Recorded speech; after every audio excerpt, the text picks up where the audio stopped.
Hello everyone, I'm Baptiste Leliette, and today we are talking about the REST API in Easy Platform. So, in the first time, I will show you how to consume the REST API in Easy, how to extend API. After that, we will consume the API with Vue.js. So it's a JS framework based on client side, and we will rebuild the WebSummer Camp site with Vue.js and the Easy Platform REST API. That's for the first part of this presentation, and in the second part, Jani will present us the GraphQL and doctrine in the REST API Easy Platform.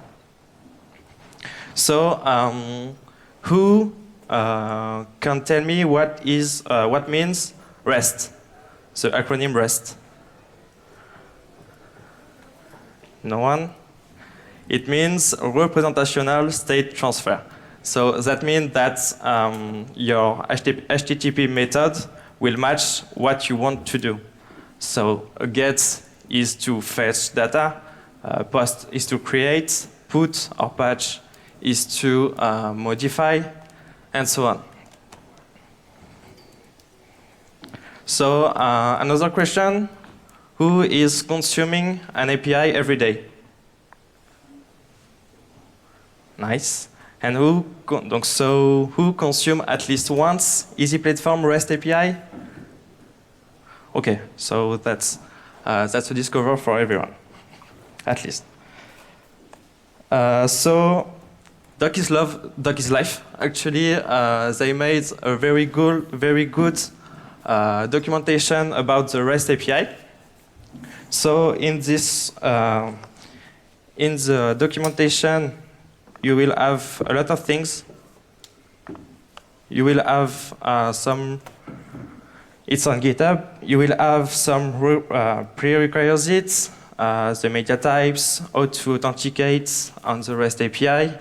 You will have how to manage content, location, and everything. So there is even XML schema to validate, so user management. There is a lot of stuff, and even XML schema to validate that the XML that you receive from the REST API is valid.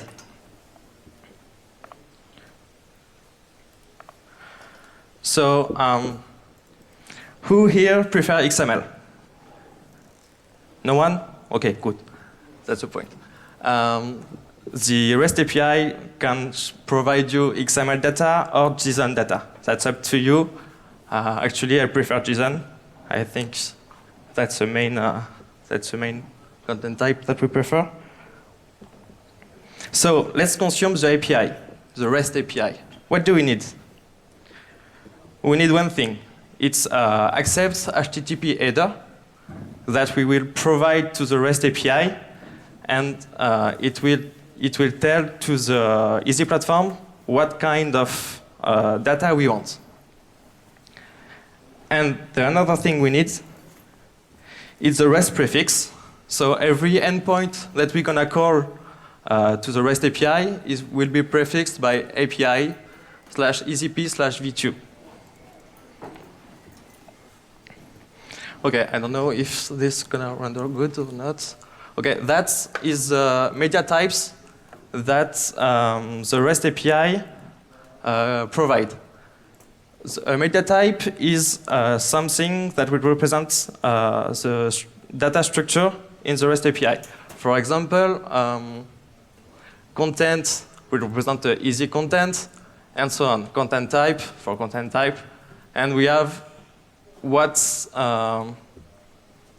we have a lot of content types that will show actually what we can do in Easy Platform.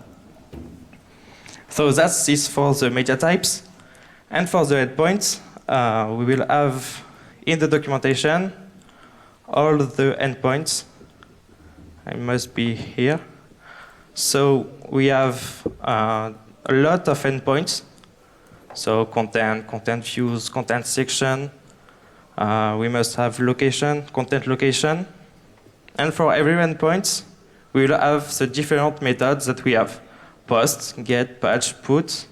Actually, must be delete and copy. Copy here. So natively, there is a lot of stuff that we can do. I think that we can do everything we can with the service in the container.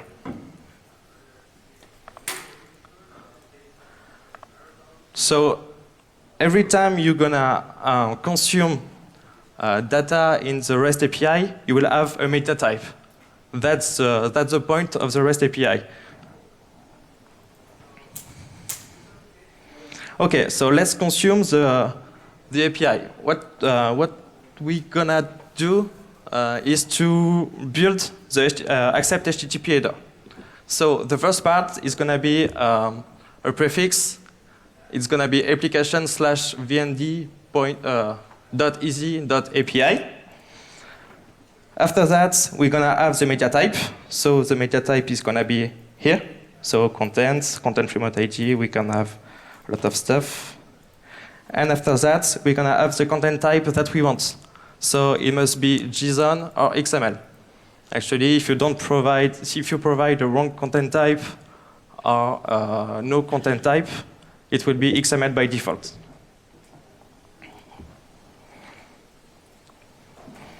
So I invite you to try to consume the REST API.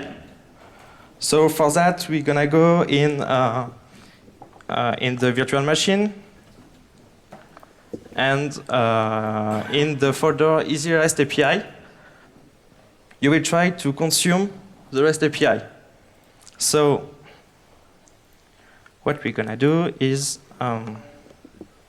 let's try to just get the root. Let's get the content type 1. Okay, so here he is. Okay, let's try to get to do a get content object 1. So here we're gonna do a curl. Actually, the virtual machine doesn't work with Postman. So for the guys that don't know curl, I'm sorry, but we're gonna use curl in this workshop. So HTTP easy REST API.websc / the prefix that we saw. So API easyp/v2. And then we're gonna add the endpoint.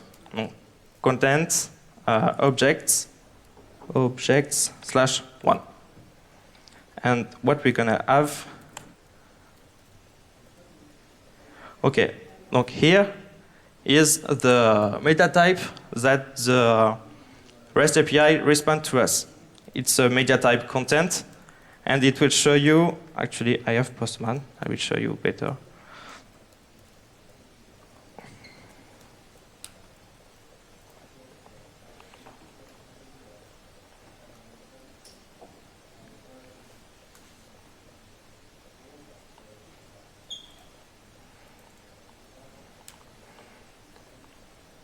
Here? Yeah, that's better. So here we have the media type content with all information that match this media type. So content type, name, and so on. So, okay, you tell me that's a content. Where is the field?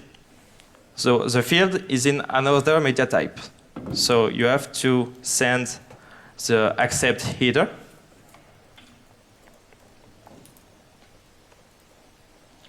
And provide another media type. So I don't remember vnd.easy.api. What we want here is so what we have here is a content info, no fields. So what we want is a content with fields. It's gonna be in the media type content. We want in JSON, for example. So that's what our HTTP will looks like. So vnd easy API.content plus JSON. we consume, and that's what the API answer. So we will have content info information, we will have the current version, and deep in the current version, we will have the fields. Fields, ID1, the name, the short description. That's the root location actually in the ET platform. So that's how we consume the REST Easy API. I don't know if you have any questions so far. Did someone have some troubles to consume the REST API? Oh, okay, good. So this is what we get. We get our answer in XML version. So here we provide the HTTP. Okay, right, I forgot something. So here, we did not provide any accept header. So to not break anything, the REST API gonna provide a default media type. So here, it's a content info.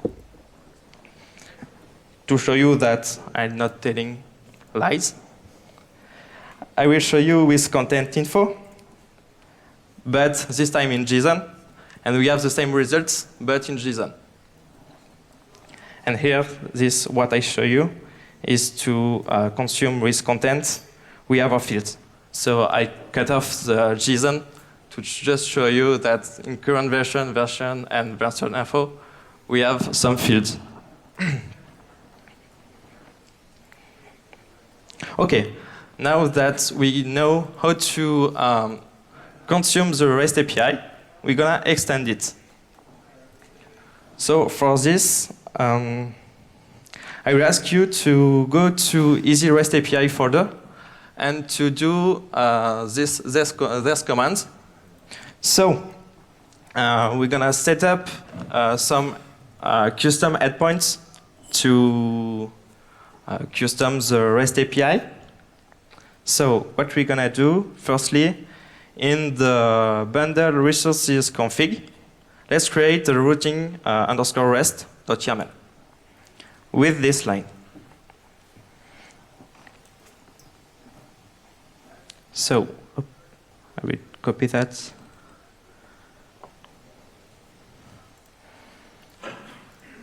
In the, yeah.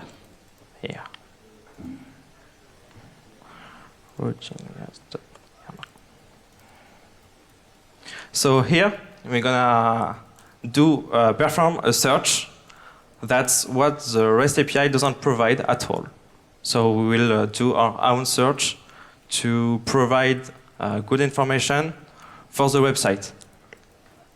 Then we're gonna register our new endpoints to the default routing.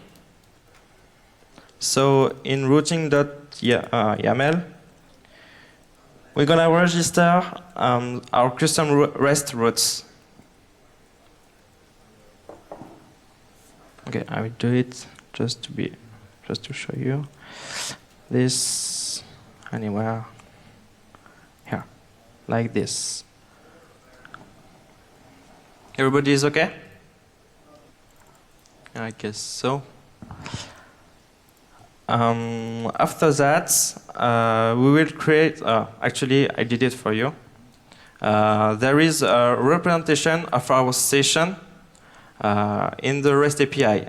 Session is an easy content that represents workshop in the Web Summer Camp. So we will have a title, a description, the category, easy UX, the protagonist, start date, end date, and we add some meta information like the content ID or location ID. You should have it actually in the REST values and session.php. Okay. So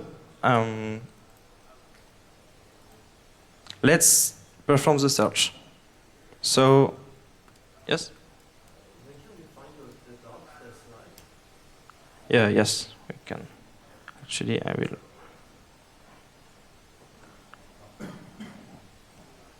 Go.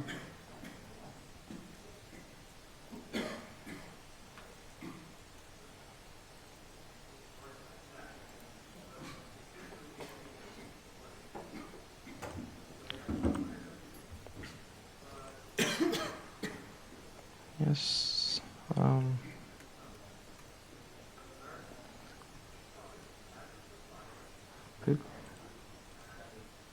Confuse. Save. Here, I will post in the Slack. Yeah, easy track. Here.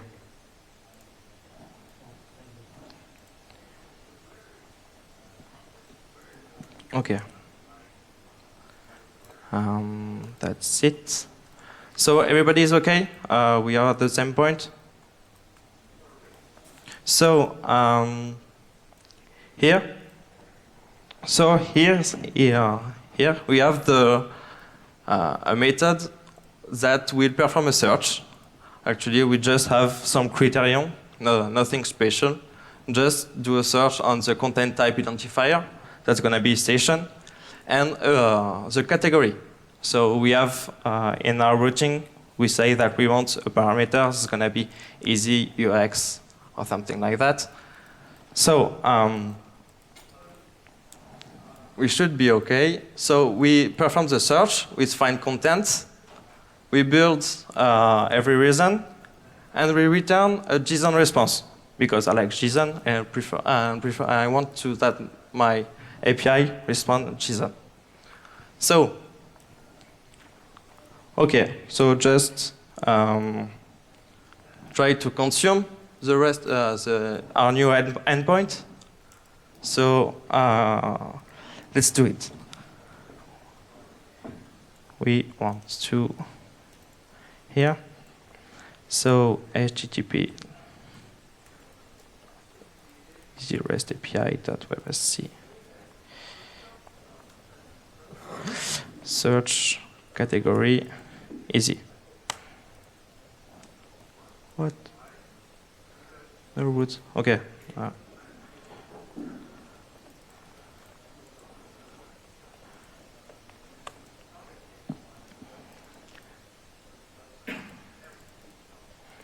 Let's try again.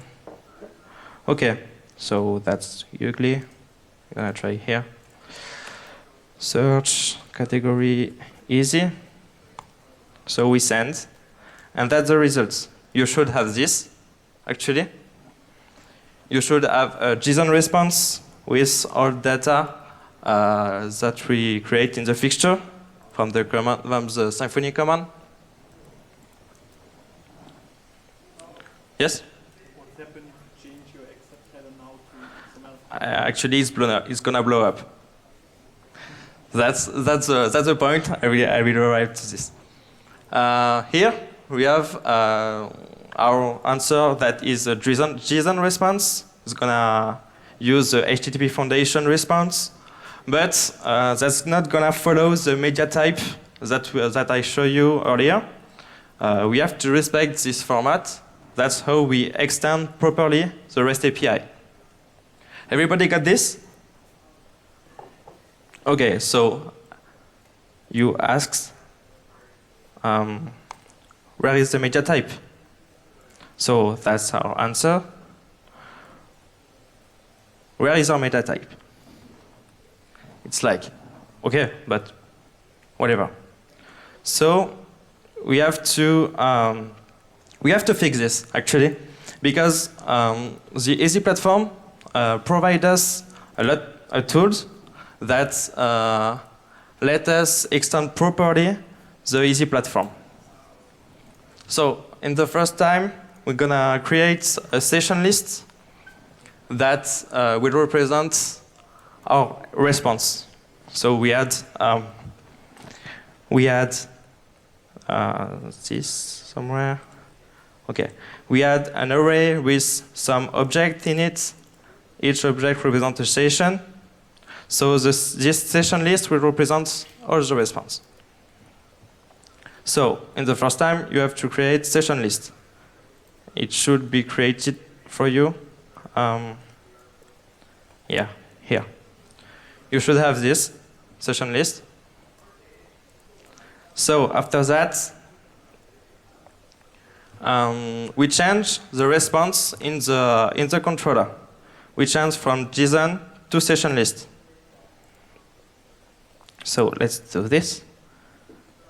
So here, line 51, you change JSON response to session list. Yep, this one. Okay, that's better, actually. So it's not anymore a HTTP Foundation response. Okay, so Easy Platform provides us a visitor pattern that let us provide XML or JSON data with the visitor. So now that we fixed the session list here, we will create the visitor. So in the first time, let's go to app/config/service.yaml and register our visitor.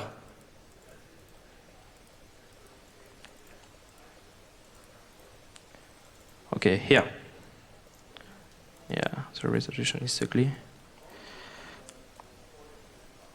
So first things, a few things in this service.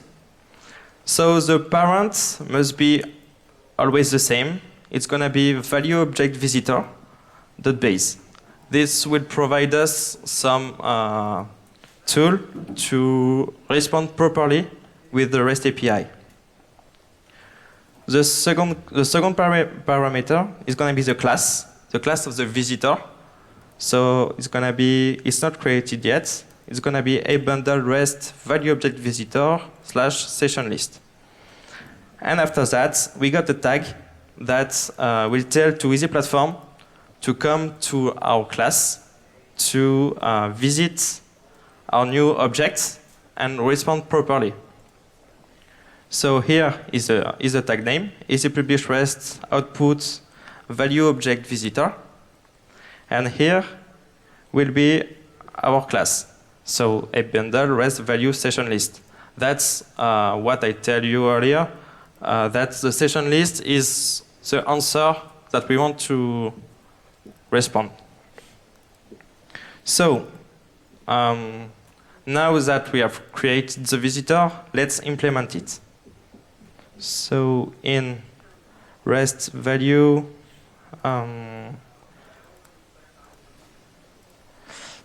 value object visitor creates a session list class. If my computer wants to.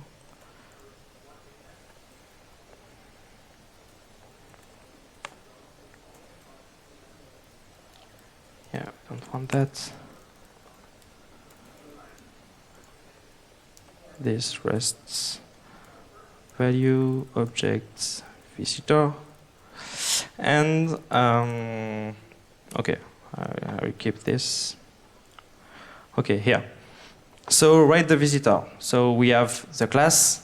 We will extend value object visitor that will force us to implement the function visit. That's the pattern. And in this function, we're gonna provide the answers that we want. So let's try. So let's copy that.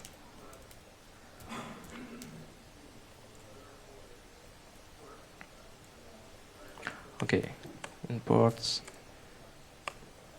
import.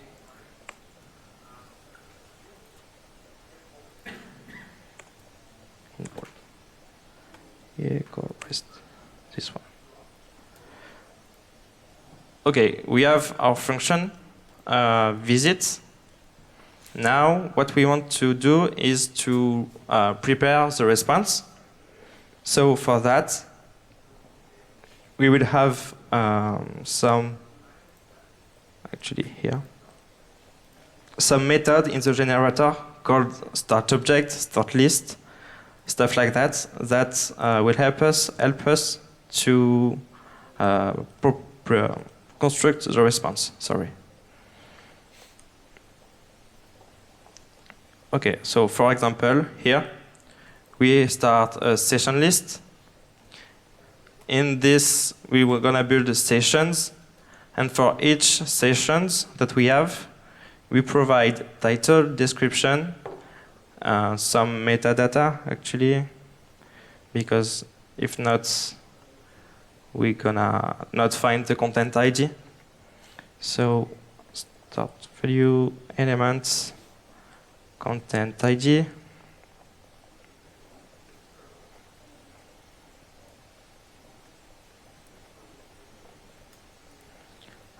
Actually, I don't remember.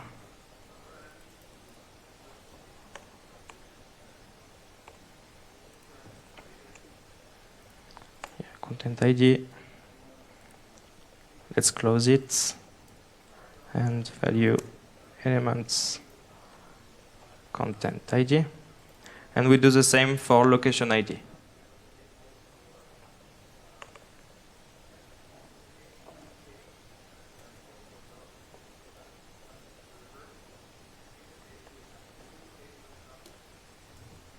Okay, we good, almost.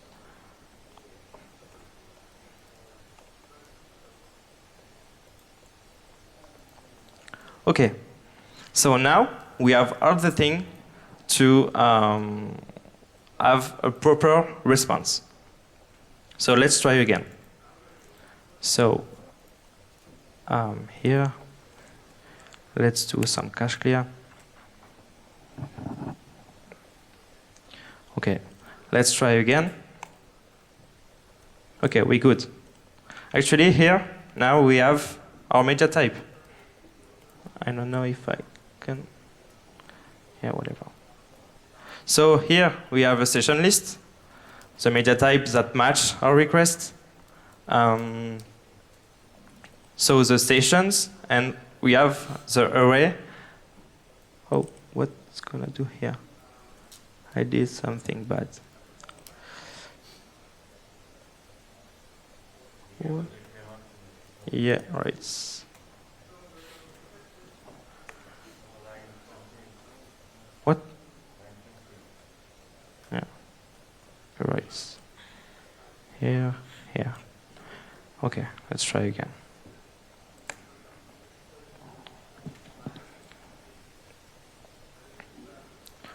So, okay, we have HTML. Let's take as JSON. Okay, so now we have the title, the description, content ID, location ID for each session. And now that we have our media type, we did nothing, right? We just did how to build our response, but we did not provide JSON, XML, or stuff like that. But you provide, oh, right, actually, there was a header. So here, actually, there is the response in XML. By default, as I said earlier, it's XML. Let's try accept. And here, if you send a media type that is not allowed, it will be the default media type. So here is session list. JSON. Yeah. So session list as JSON. And we can have XML also. So we didn't provide JSON response, some dumb XML elements, but the API does it for us. So that's it. That's how we extend the REST API. That's not hard actually. So there we got our new endpoint that will match the media type convention.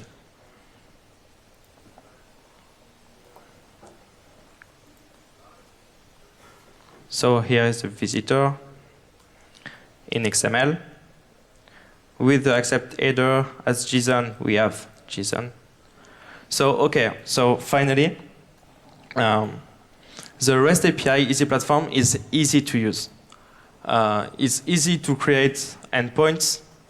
You can now see Easy Platform as a headless CMS that just you have your Easy Platform CMS somewhere in the world providing content, and you must have you may have some JS framework actually that consumes the data, and we will have nothing but data in Easy Platform. You don't have templating, you don't have twig, stuff like that. That's it. That's how you can use the REST API. So now I will let Antonin present the Vue.js parts, and let's try to duplicate the Easy Web Summer Camp website with Easy Platform as a REST API and Vue.js as a front. So now we know and we know how to use and to extend the Easy Platform API. We're gonna take a look at Vue.js, how it works, a little presentation. I'm gonna also show you the start of the website. They make a session list with listing all the sessions by category. And then we're gonna do together the full display of a session. So you can discover a little Vue.js and try it a little.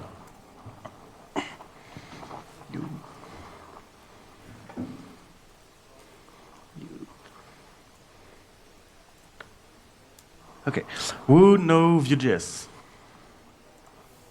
Tripathon? Who use Vue.js every day? Okay, one person. Everybody is okay with basis of JavaScript? Okay. So first of all, what is Vue.js? Vue.js was created by Evan You in not remember, in 2014. Evan You was an old Googler. He worked on Angular, and he didn't love all what Angular proposed, and he decided to create his own framework and taking the part he preferred from Angular, and he created Vue.js. There is kind of a hype effect on Vue.js. He have a lot of stars on GitHub. It evolves every day. It's one of the 10 first ranked GitHub repository. And the main definition of Vue.js is approachable, versatile, and performant. Approachable because, as you will see, it's very simple to use and to start working with Vue.js. It's not a lot of complexity like Angular with TypeScript or stuff like that. It's versatile because Vue.js focus on the view layer, the rendering, and not on the data management, the data fetching, this kind of things. But he can use a lot of modules developed by community or by user frameworks to handle this part. And the last is very performant. It's the main advantage of Vue.js compared to other well-known frameworks. The library is only 19 kilobits. It's very small, and the global rendering is very optimized. And the main work was done on the rendering, with some optimization on the virtual DOM and the comparison when there is an update. And all you need is doc. The doc is very well done. There is a very good guide to discover step-by-step Vue.js. So I will make you a little presentation. I will go maybe a little fast, but you can go on the guide, and in a couple of hours you can start making an application. A little, but an application. Sorry. Vue.js is a component-oriented framework. Who knows this approach? Nobody?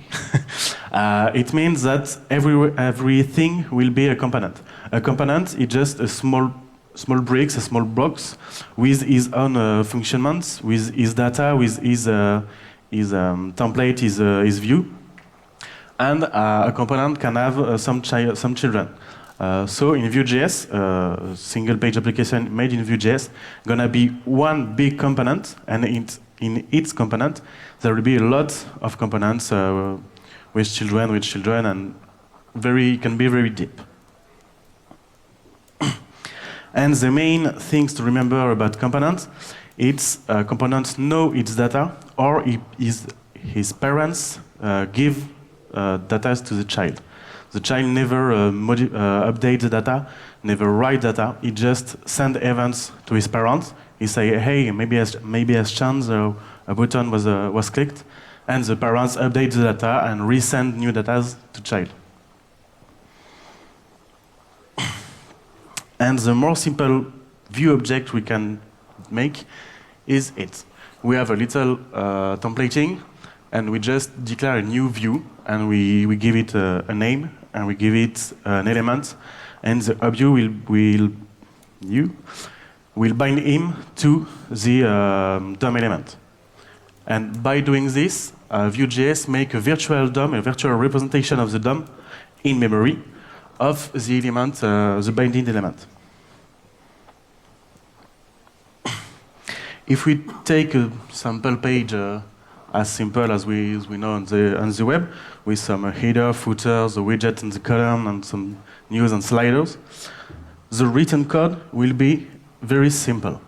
It miss some elements like data, event, or so, but we cut all the page in components, and the final components of the global component for the page will be very small and I don't have the word, but it's small and it's simple, and all is in his parts, and each component manage himself. So now the composition of views. First of all, we have some datas and some computed. Datas are just data value used in the object, like we have in PHP. And computed are here to format the datas. And the advantage of computed, it's once the value was computed, it stays in cache. That means that when, for example, full name is called in the template, if first name and last name doesn't change, the value will be taken in the cache and not computed each time. And when the value is modified, first name or last name, there is a listener which is triggered, and the computed is recalculated just once and go in cache. We have also loops, conditions, conditions like in PHP or any other languages. The conditions apply on the DOM element.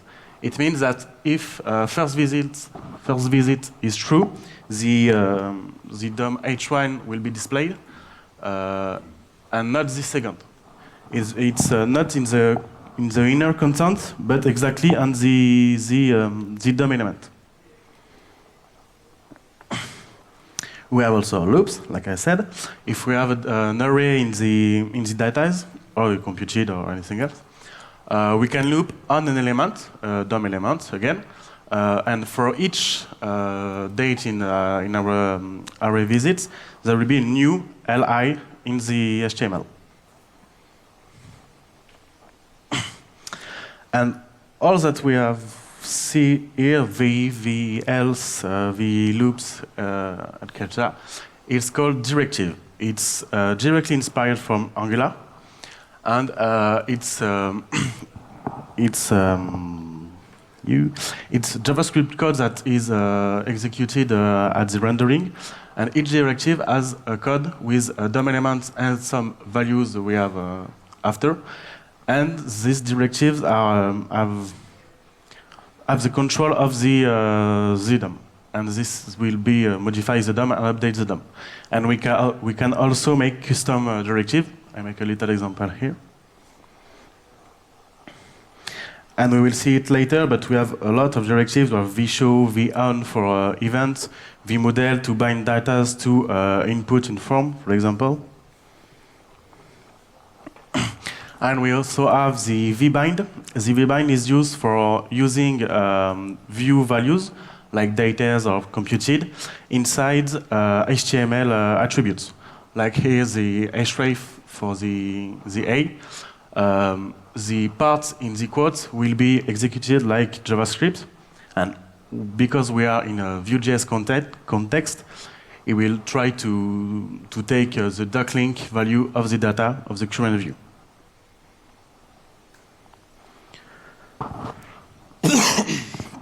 Sorry. We also have vModel. It's used for forms. Sorry. So we have some data in the view, first name, last name, and with vModel we say to Vue.js the data is clearly linked to the input. If we add or delete text from the input, the data in the view will be updated. And in the other way, when the data in Vue.js will be updated by an API code or anything, the value in the input will be modified. There is also events. In every HTML element we can add the events. There is a lot of common event like in JavaScript, and we can do custom events. Yep. So here, when a submit is triggered, it will be catched by this event, and the code between quotes, which is JavaScript, will be executed. We can just write code like that, or use Vue.js methods, because we have methods in the block of the view. When we declare the view, we can make a lot of methods and create methods and use it on the events for the form. We can also use it in computed, or in there is also lifecycle hooks. I have no presentation of it, but we will take a look at it later. So, like I said, the main force of Vue.js is the data binding and the rendering of the data. All data and props, I didn't talk about it. When you include a component inside another component, I have no sample yet, but when there is a parent and a child component, the parent can pass values to the child, and it's with props. It just say this attribute will be this value. So data and props are totally reactive. By using the get and the set in JavaScript, we can hook the moment when the value is retrieved or set or updated. And when we use in a template a value from a view object, don't know where. Yep. Like here, full name. When Vue.js renders this template, he knows full name is a property from the view, and he bind automatically a listener. And when we go in the set of the data full name, all the listener will be triggered, and Vue.js take the virtual DOM before the update, create a little virtual DOM of the element modified after the update, make a diff, and if there is modification, it will update the final DOM in the client. That's why it's very effective. It didn't rewrite all the DOM, only the part which has changed. And that's why the global rendering is optimized. There is a lot of useful module. The main we use is view router. It permits to make routes, just binding in the URL and the main component which is rendered in the page. Vuex, it's an implementation of Flux Redux pattern. It's come from React, I think, and very useful. VueAwesome is a Git repository which lists many thousands of modules for Vue.js. Very useful, and any kind. You have new component, new bridge from some libraries like jQuery or anything. We have also HTTP client. We have data management, data fetching, authentication, a lot of things. And we also use Webpack, which is don't remember, a bundle manager. I don't remember. It will pack all your JS files and all your modules that are needed, and create the smallest files possible to work with, and it provides also some dev environment with hot reload and stuff like that. So what we are gonna do for little demonstration is duplicate the SummerCamp website, only the workshops part, as we call the sessions. I will show you how to retrieve sessions by category from Easy Platform. Then you will do it.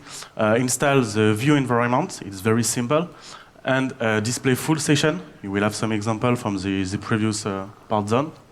And if we have some times, we're gonna make filters on sessions just to discover a little more Vue.js.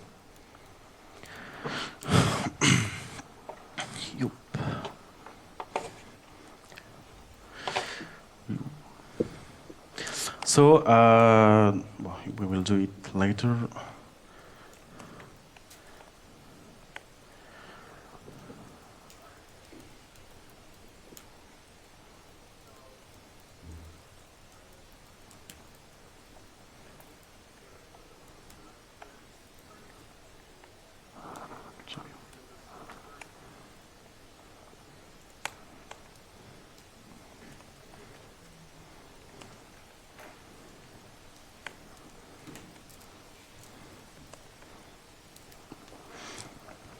So with NPM and Webpack, we have a local, it's not really a server, but a local running instance.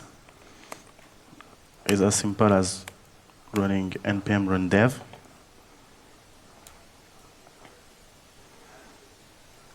If you want. Oh. Yeah.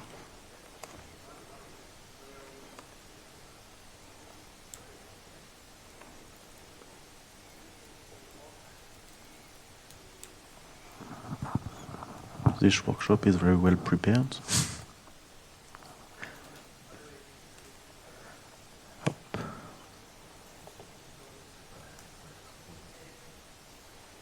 Any question before?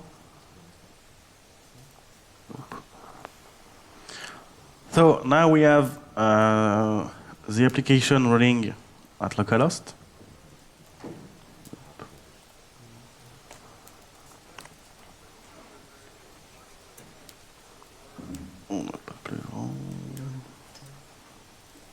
Okay. So we copy all the website and install all the CSS. But we have some categories in here. And when we're going on, for example, UX, we're gonna have all the sessions, the workshop from the UX part, just simply displayed. And we can change for easy parts or PHP. And it's just the, you can see, we've made some routes to have the same component, but with a parameter changing for fetching the data we want. So in the code, what we have, just about the architecture, we have some Webpack files, like build and configurations. It's for parametering, configure the building for different environments. Sorry. We have a simple index.html with nothing more than just a title, a style, and a div. We will contain the app. And the main entry point is in main.js. And what we say here, it's you're gonna instantiate a new view on the element app, which is in the index. And we say to it, render only the inclusion of the component app. And we tell to Vue to use the components app, which is imported here. So in this component, we can include some other child component. Here we have the main header. the main header will be on every page, and it just here for samples HTML and links. I will go on it later. And the most interesting is the router view. It's a Vue.js component, and this component will be replaced by the component matching the route. So we have a definition of routes here. If we go on slash, we are going to include the component home. So when we're going to just slash, instead of router view, we are going to have the home component, which is kind of empty. And we also have another route, slash session slash category. Here, the double dot means it's a parameter, which can be replaced and it's a placeholder, and will be available in the Vue.js through the router plugin. And here we say, when you have this route, you're going to display the session list component. So the session list component, it's the main component in this little application. We include other child component, like the ribbon header, which is only the orange one. And he only contain text.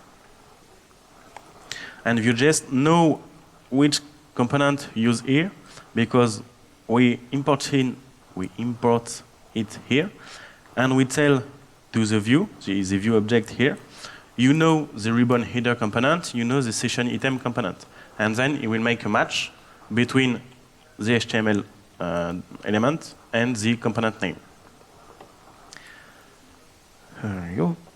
We have some data, just a session which is an array. By default, it's empty because it will be filled with data from the Easy Platform API. We have some computed. The computed here is used for retrieving the category from the URL. So we're going to access the router, and we have all the params in the URL here. And the param is named, if you remember, just here. We have also methods. We're going to look at it after. And we have one of the lifecycle hooks, as I say later. The Vue.js has a Vue object has 6 or 7 events, but the main use is created. At each construction of all the components, the created method will be triggered. And what we're going to do is we want to fetch the session from the category, and which category we are, at the creation. We don't want to wait. No. So when we go on the routes,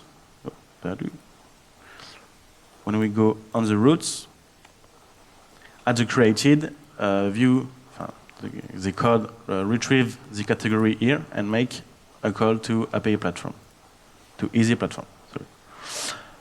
So we created a method, and these methods,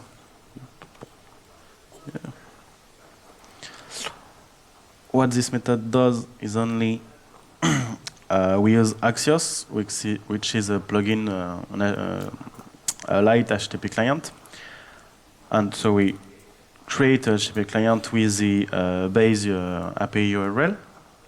We say we want some content at the JSON format, and then we trigger a get with the parameter from the URL.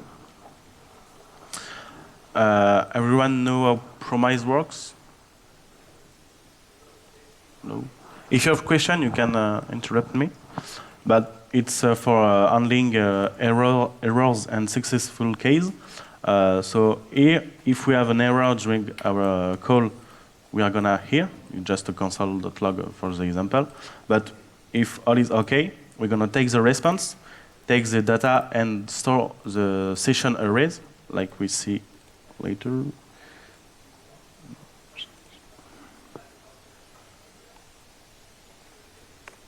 If you remember, we have session list, sessions, and session here is an array with all our information about sessions. So we store our sessions in the data sessions, just here.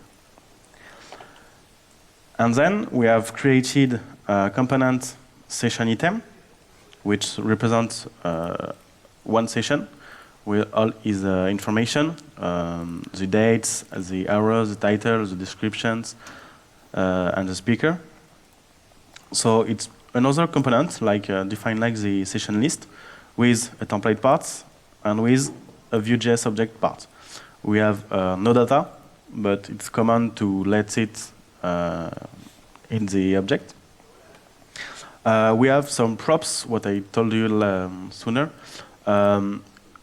Defining props like it's saying when I will be created, I wait for these attributes, these values.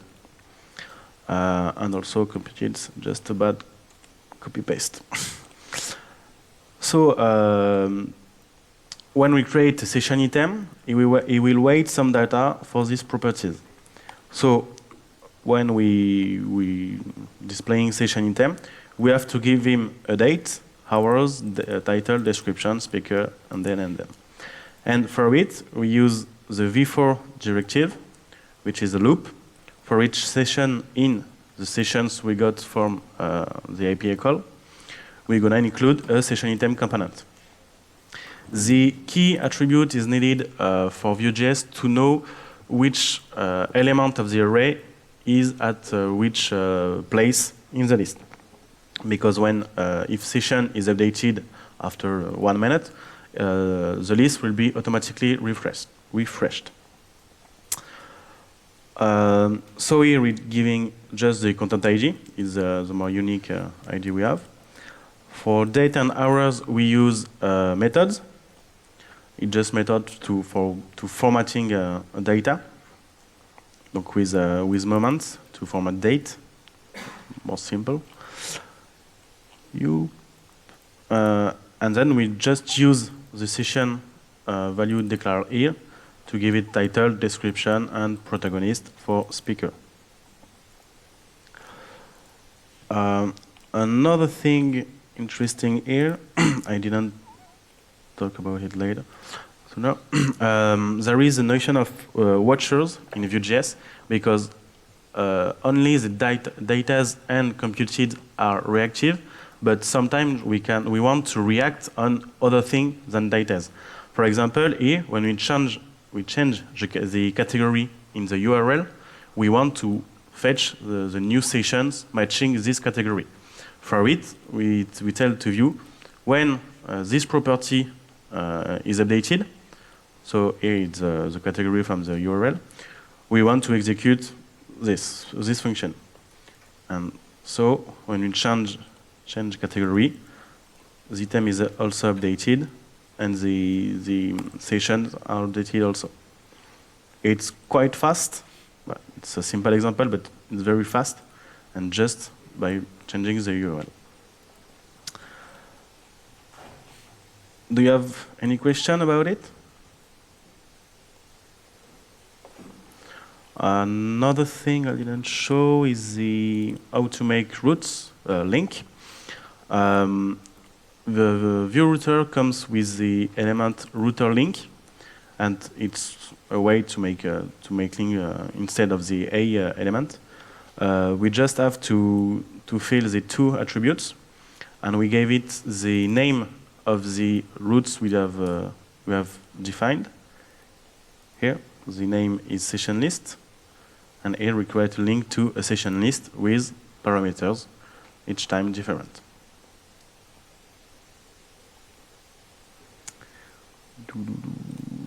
Everything is okay?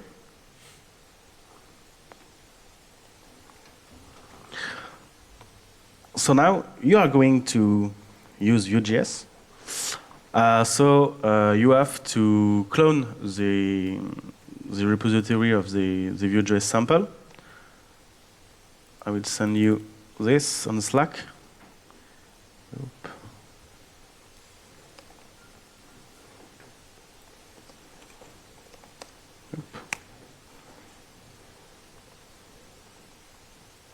No, I don't remember. And you also have on the Easy REST API, the Easy Platform API, you have to go on the branch master and to make a clear cache to have all the data needed. And so on the Vue.js part, just check out the step 1 display station branch, which is what I show you. Just install the dependency we have and npm run dev, and you can go to localhost and see the site.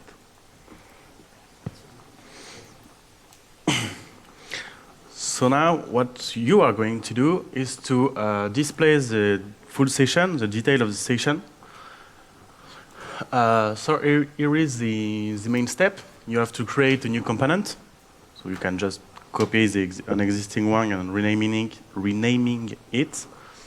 Add your new root for this component. Add the link on each session item. When we click on each session item, we go on the full display. And then fetch the data from Easy Publish. I'll let you discover the format. And tell me if you have any problem.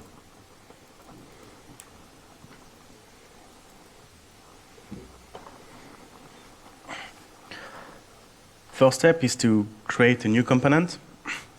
I name it session full, I guess. Yep. The simplest way is to just copy an existing one. Yep. And to empty him.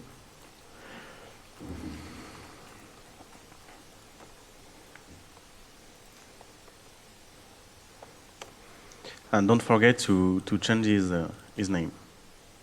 Here. In the templates folder, you have the markdown for the markup for session full with just by the time to have a good display all the HTML from the site.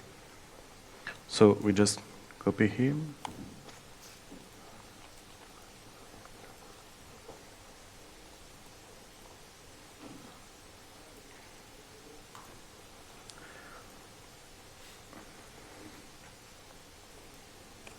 No problem.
So after creating the session full component, we can add his roots.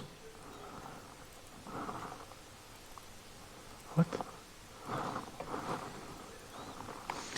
So for this, we just have to import the new component. So from component session full.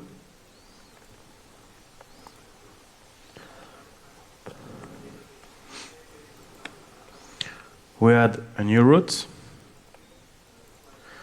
The path will be simple session and is content ID. The name is called session full, and we use the component session full.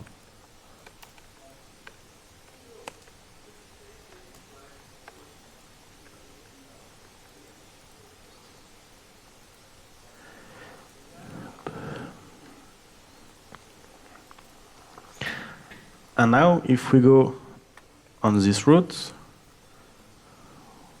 with a bad content ID,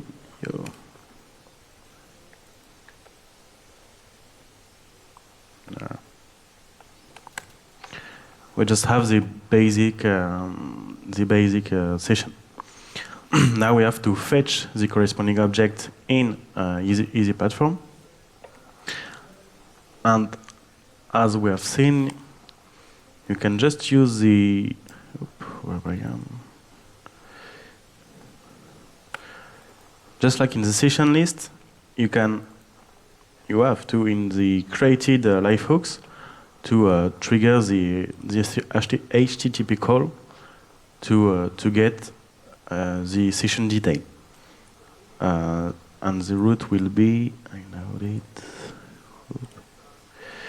here.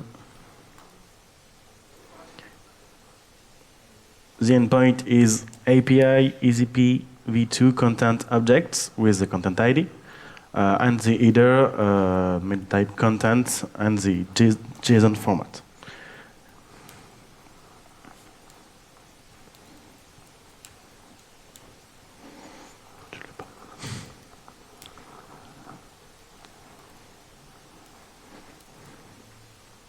No, okay.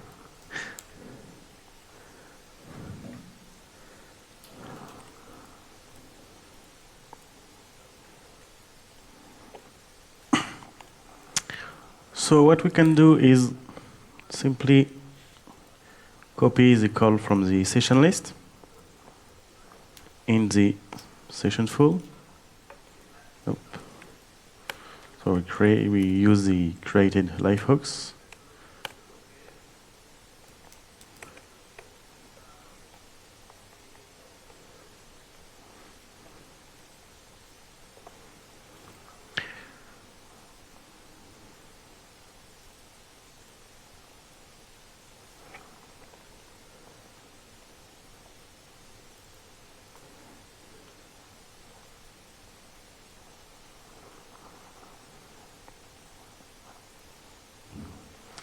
We have to import the plugin Axios, module Axios. Just import Axios from Axios. Yep. The base URL will be the same. The headers is the same too. We want content and format JSON, but the URL is not the same. We want the endpoint content objects and the content ID of the object we want to retrieve. So, content objects, and we just had the content ID from the root, named content ID.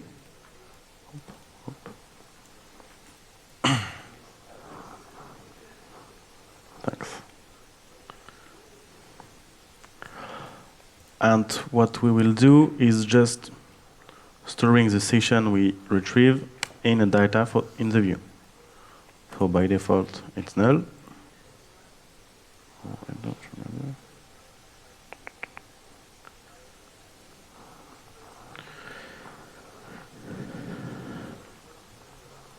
Nope. And don't remember. Yeah. See.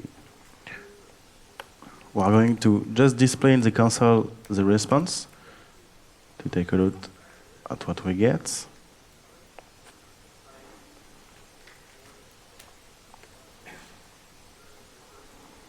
And first, we have to make link in session item for going on the good session with the right content ID. So just here on the title, instead of having just an A element, we are going to make a router link. And like we see sooner, we have to fill the attribute 2 with 2 parameters. The name of the root, here is session full, and with parameters.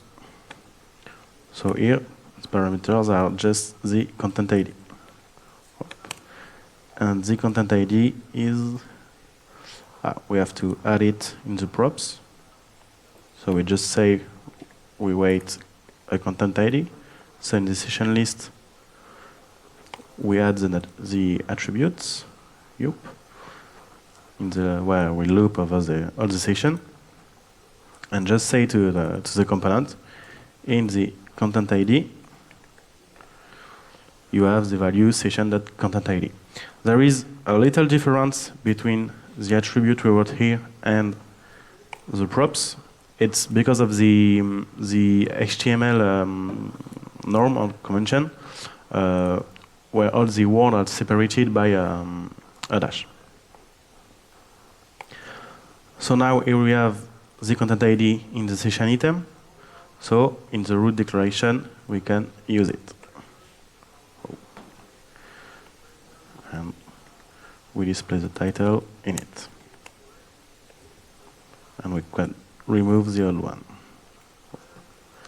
If we go on the website, nope.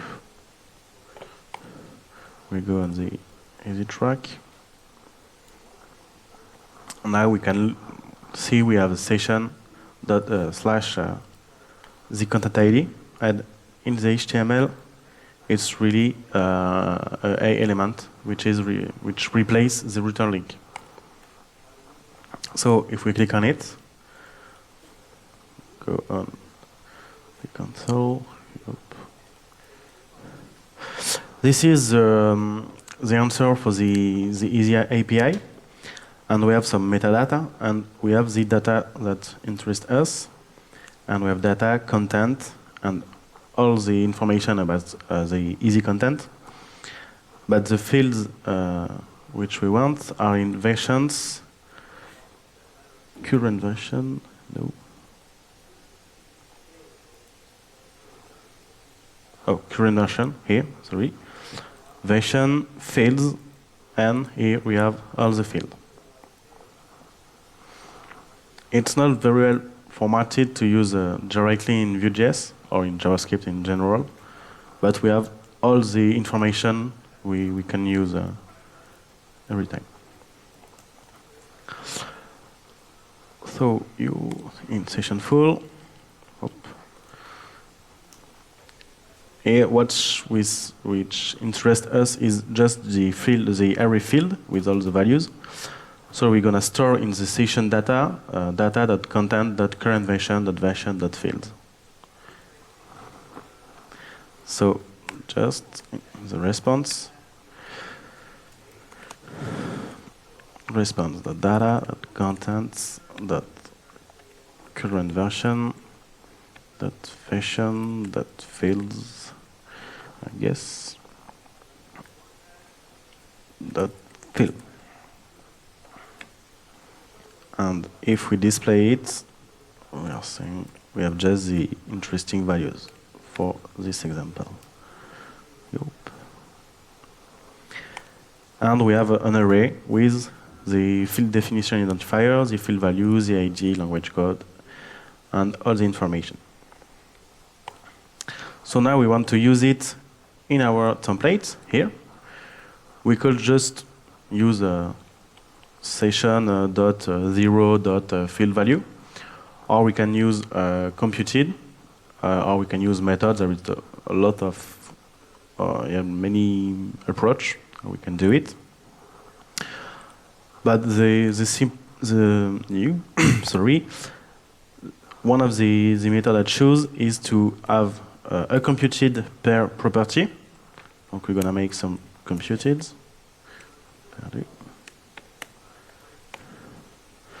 For example, for the title,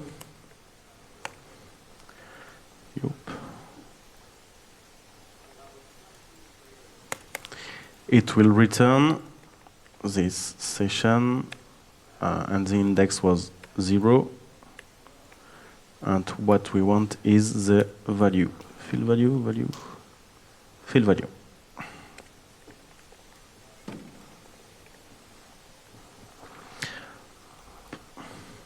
So we just replace here the title by the computed.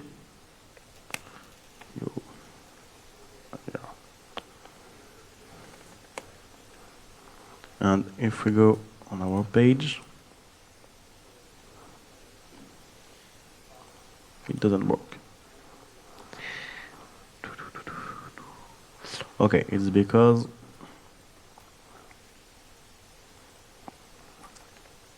at the creation of the component, the session is still null. So if we have a session, return the value, and if we haven't, return just an empty string. Okay. So at the beginning, the title is empty, but when the session is retrieved from the Easy Platform API, the field is updated and the DOM also. So we can do it for, I don't remember the informations. Yeah, we have so the description, the level of the workshop, the takeaways, which pickles. So for description, for example, I'm gonna do the same thing again and again. And one.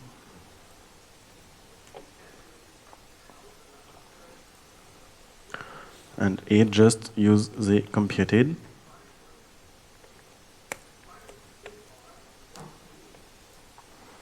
And the description is displayed.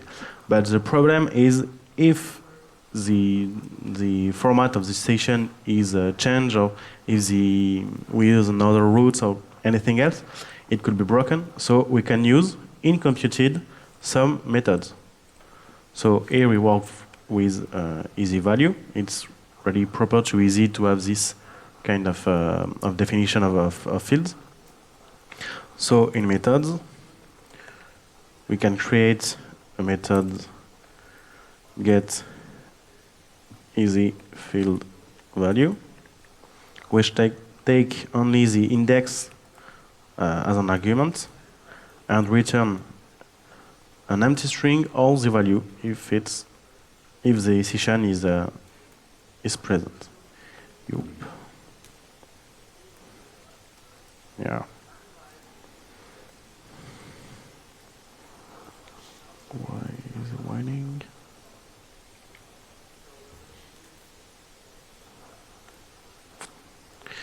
And here we just return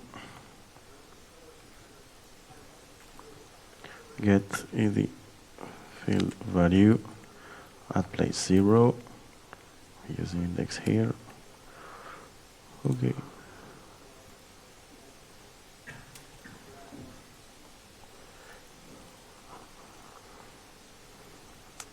And we call by this because it's in the view.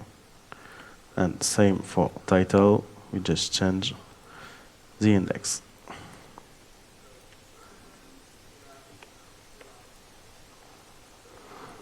There is also a linter with Webpack, which tells us if we're missing a space or dots or anything else. But at least the code is very precise and formatted.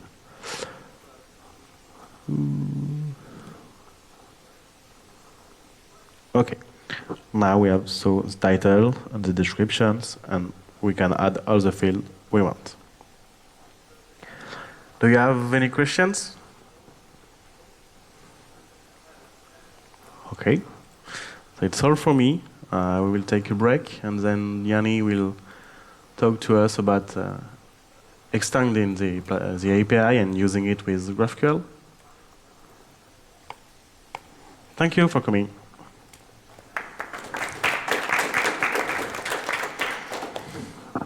So we will be starting, since we have quite a limited number of time. So it's now past, and we have only 1.5 hours, and we have a lot to cover.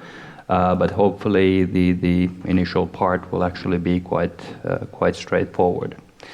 So what I will be discussing in my part. So we will be extending on the topic which the guys just covered. And we will be talking about a number of different things which all relate kind of to the topic that we discussed earlier.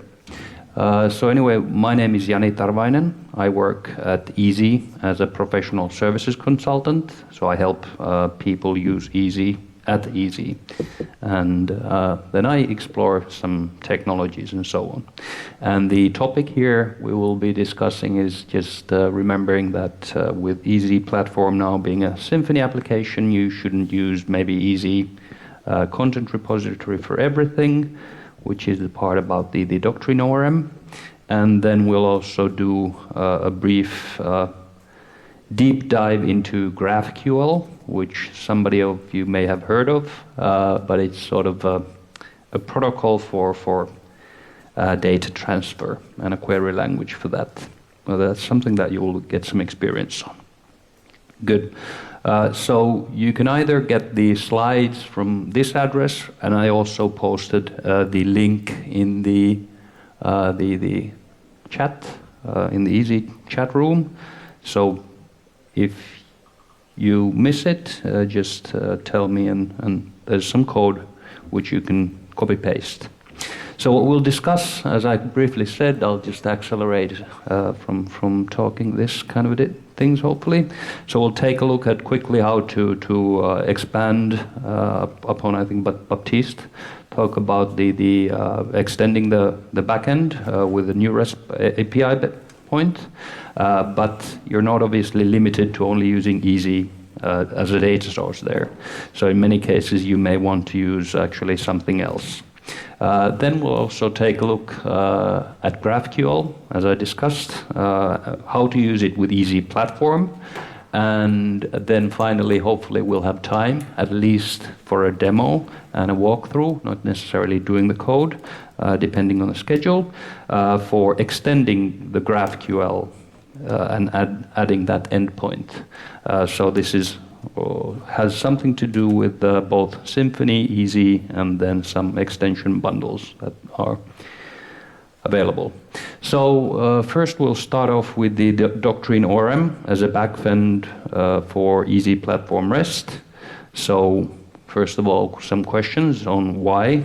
So as said, you can use any backend for the data that you store in Easy, or not in Easy, but in an Easy project. So you shouldn't use the content repository maybe necessarily for everything. Maybe if you don't need content versions or something like that, or if it's some statistics data or something, then there's probably better data stores for that.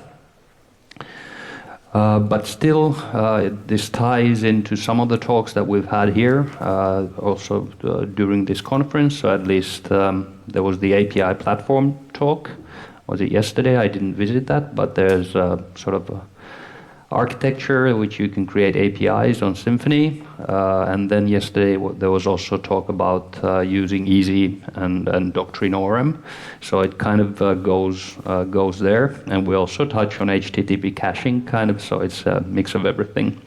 But in any case, the REST, why you may want to use actually the REST endpoints instead of just installing the API platform is that you'll then create a unified structure for developers so that they can expect, okay, everything will be built in the same way, because obviously you could just build random one-off JSON endpoints and then have 10 of them and maybe have them somewhere documented, but it's kind of a few extra hoops, but it gives you some structure, especially in a larger project. You can expect then to things to be built in a certain way. And in this case, we'll expand on the example that the guys have built.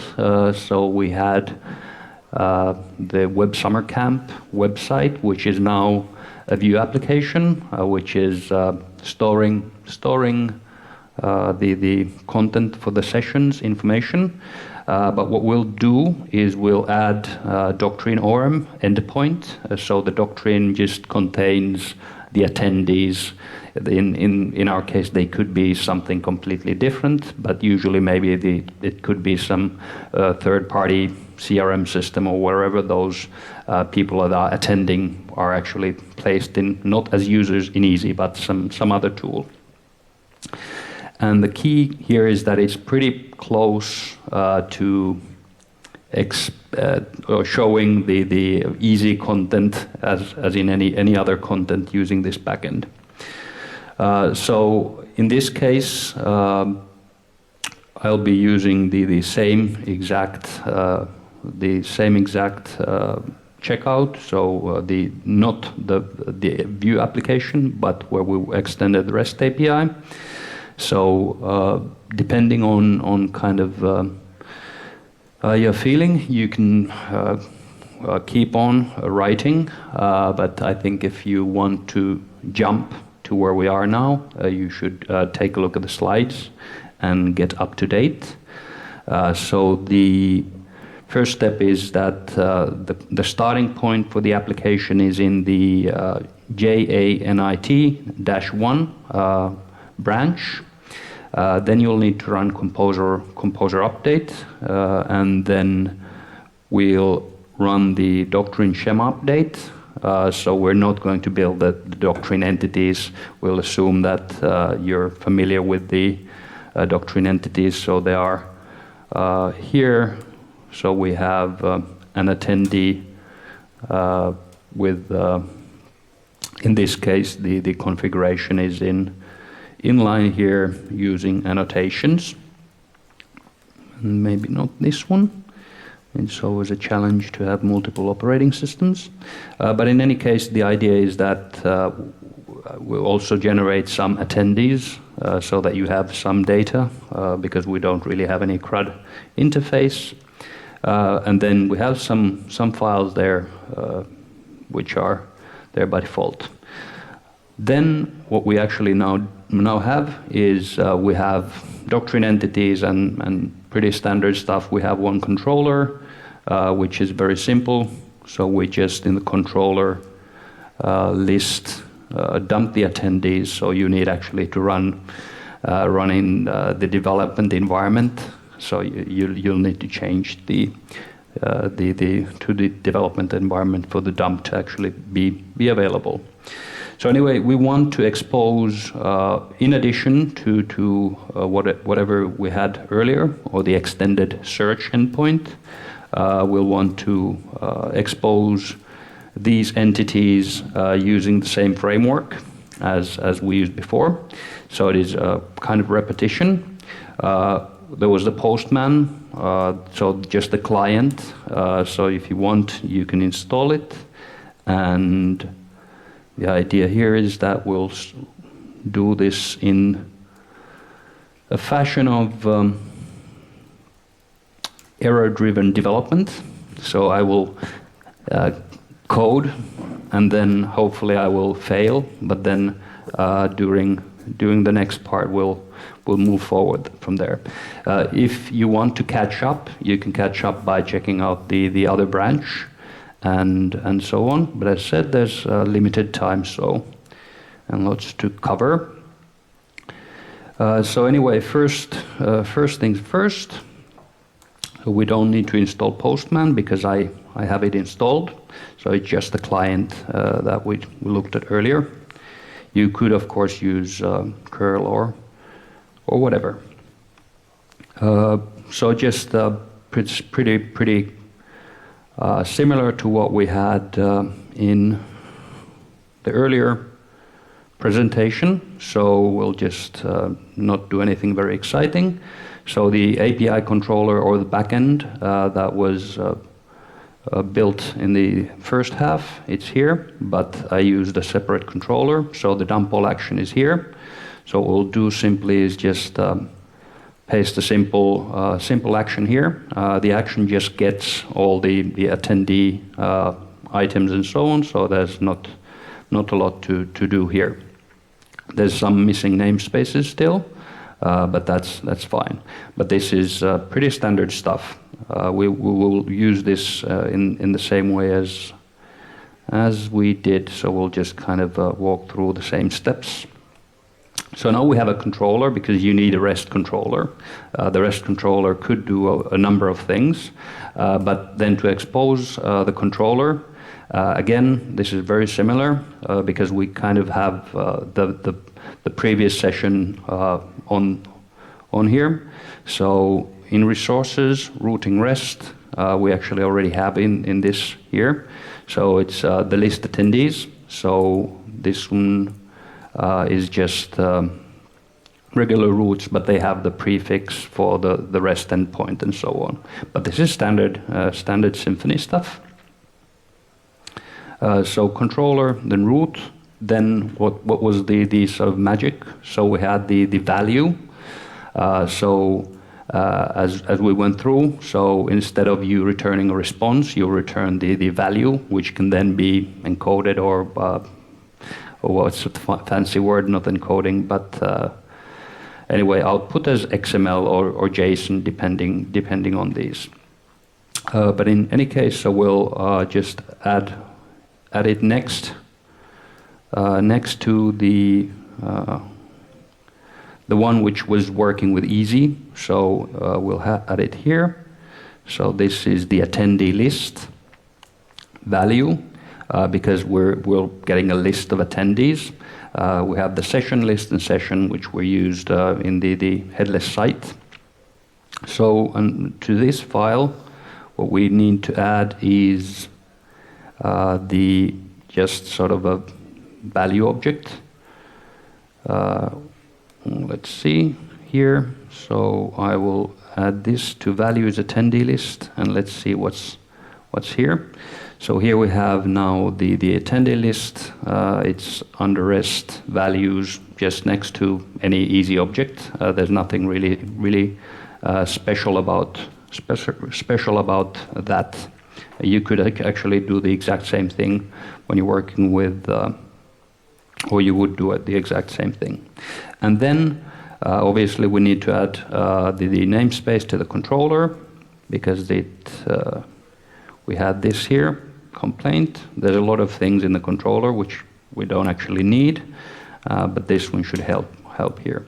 So what we'll return now from the controller is not a response object, so this is repeating what we did earlier. So we're returning the value object. And from that next thing, which was the value object visitor, so it was the visitor pattern, I guess. So we'll need to create something that actually resolves the value and so on. And for this, we'll need a service so that we can access it. So we'll head over to, in this case, we just have under app config and services. So app config and services. Here we have, again, if you'll just consider what we did earlier, because maybe the first time that you do this, in general, you have some boilerplate. There's still some steps that need to be taken, but it's always kind of gets easier and easier because you have the base files and you continue from there. So anyway, here what we have is the attendee list visitor. So it's under app bundle REST value object visitor attendee list. So this is actually the class that resolves the value. Here is where you actually decide whether or how, what kind of a structure you're actually going to build from whatever you have. So under value object visitor, we'll create a sheet. So we'll create the attendee list value object visitor. So let me see here. Value, well, let me see it. Attendee list PHP. So just regular classes, nothing magical. It's just kind of a repeater for you. Then there's some things that we should check through in this obviously, because this is something that, as said, can be quite overwhelming the first time you do that. Why would I do this? Why would I just not return the JSON endpoint? So here, if I jump to the, let me see, not this one, two browsers. too many browsers. So our entities have an ID from Doctrine, then they have a name, a country, bio. This data was created using some faker, so your data will be a little bit different, but in general, so this is the raw data that we have. Obviously, if you have some internal values that you don't want to expose using the REST API, then you would simply not have it, or if you would like to compute like a full name instead of from two names and just give out the full name, then this is where you would just need to structure it. So here, again, the class is quite simple. You get the visitor, then you get the data, then you need to construct the kind of structure that you have. So we create the object element for attendee list, so it's the complete list, and then a list of attendee objects or start a list, and then we create the attendee object and wrap inside that the individual values that we want. In this case, we'll just actually in the list, because we don't want to in the list give out, for example, the bio. We could build an endpoint that actually returns the bio if we wanted to. So we'll output the ID and the name. The ID obviously, so we could link to the actual individual ones. So here, I think the biggest issue for me initially was that you need to kind of start value, end value, and for me it looks a bit alien in the beginning, but now that I know of it, it's fine. So this is actually now what generates or defines the structure. Our controller obviously then fetched the content. Obviously, if you would have something more complex, then you would have that maybe in some kind of a service and transfer some of the logic there. But in any case, so this, I think it was already the last step. So now we have hopefully the chance to try to get the list of attendees. So let me see. I can try here. Maybe. Let's see. Okay, we get the items through the REST framework from Easy. So maybe we'll put it here as well. So we didn't actually get, so the error-driven development plan didn't work, which I kind of hope it would. But we discussed earlier about the documentation, which there was the media or the accept, what you're accepting, and so on. Because you're using the exact same framework, the functionality is predictable to developers who have been using the REST API. Because obviously then merging different data things and so on can and is difficult, especially if you kind of don't know exactly how the environment works. But I think here you could simply repeat and create, if you want a CRM endpoint, you can integrate from there and just get the custom data that you want, define a route, then a controller and so on. So this is pretty much all there is to actually reading the data.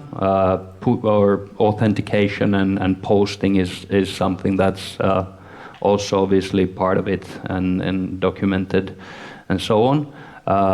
But as an example of the framework, do you have any questions about this so far? Because if you are familiar with the doctrine ORM and what we've done now, because now we could obviously get in the application in a very similar manner to the developer, get a list of attendees where the data source is actually a separate place. It could actually be something like FOS user bundle listing users instead of any kind of easy platform. But the end result is mother would be proud, some characters on the screen. Good. So that actually went quite fast, so it took 20 minutes. But I think hopefully you can follow and see, well, the slides are already online, so if you need to come back to it, you can. So this was actually the end of REST for us. Because, well, the title of the workshop was REST, but then I decided to expand with fresh minds after the holiday. So I decided to expand this with something called GraphQL and how you can use it, and give a little bit of an introduction to that, and actually something that you can also try hands-on, because with the data that we have in the VM, you can do that. Who is familiar with GraphQL? But who has used GraphQL? A week ago, maybe, I would say no, 2 weeks ago. But it's something that's quite interesting.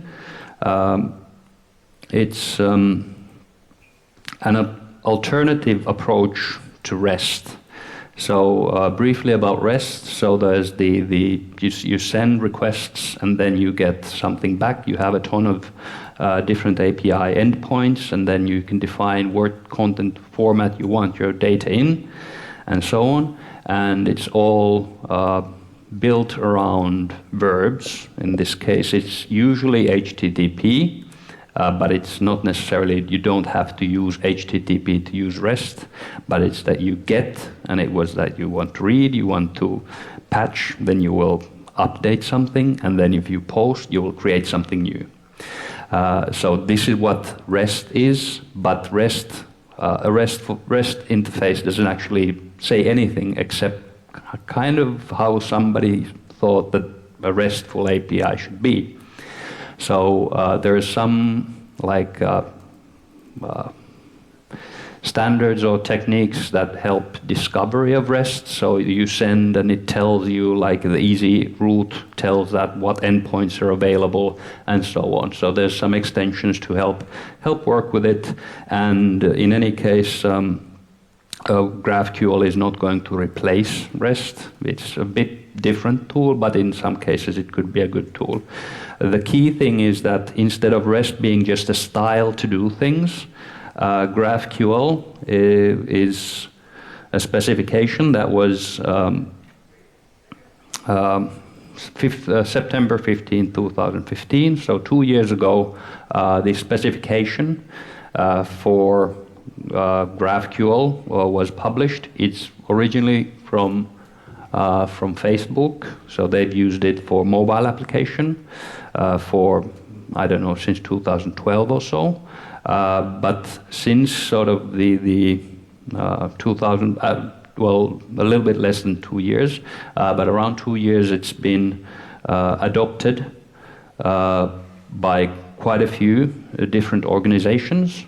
So, because you always have this kind of a risk whether something is kind of nice, but is anybody going to use it or not? And I think now, 2 years later, it would seem to be that it is something that's worthwhile investing and kind of, well, it's a self-fulfilling prophecy. If everybody waits, then nobody does anything. But in this case, I think some companies saw the value in it. So I think the biggest kind of thing, if you come from REST and think about the verbs, the biggest thing is all of this is obviously done using HTTP. You can use curl to use GraphQL. There's nothing like a magical GraphQL wire protocol that's sent somewhere. It's just queries and responses, which are how it works. So it doesn't use verbs, so everything is a post.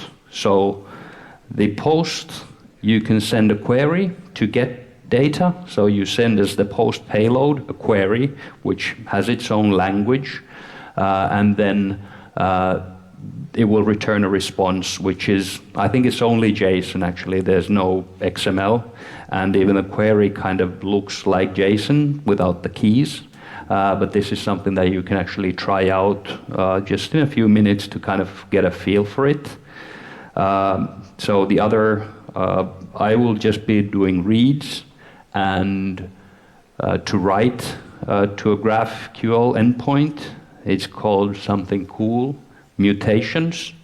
I haven't done any mutations, and I don't know how exactly they work. And I've somebody heard that some critique also, that you can't actually send an image along with the post and then use that. Rather, you need to upload the image somewhere where there's a URL, and then you can download that image. But with REST, you could technically post the image in itself in that request. So there's, especially with the mutations part, there's at least plenty of controversy still, and you kind of have these REST guys who say, well, REST is the only way, but so on. And also there's the practical thing that who attended the HTTP caching workshop earlier today. So because it's a post, you cannot easily, at least, cache it on HTTP layer.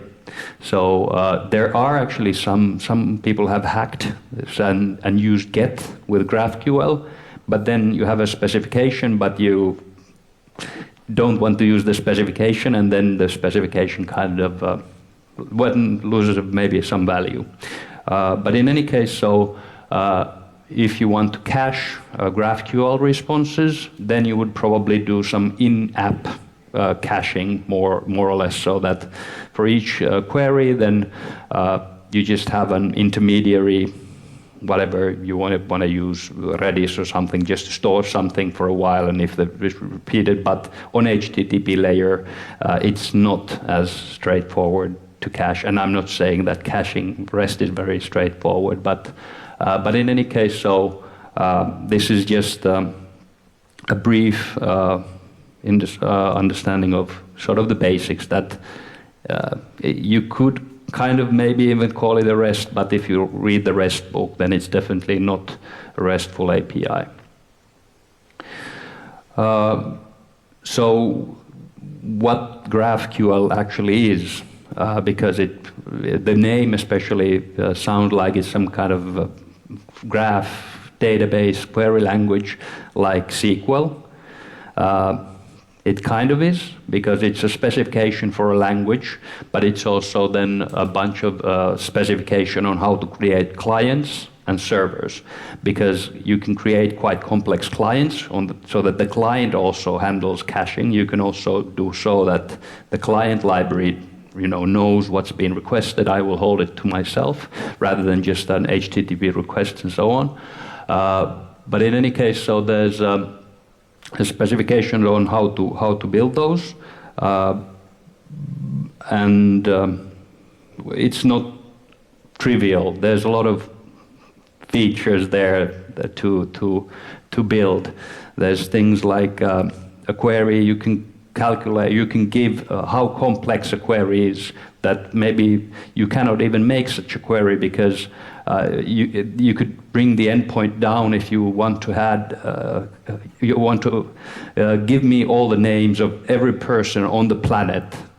That would crash the server. Obviously, you could do some kind of that it dies and responds too many, but there's a mechanism for that, which is like query complexity, and then the server won't respond if a query's complexity is over 50 or something. So there's a lot of complexity in this kind of things, and I don't know how to build one. I don't know. I just use some libraries and some other work to see how things work.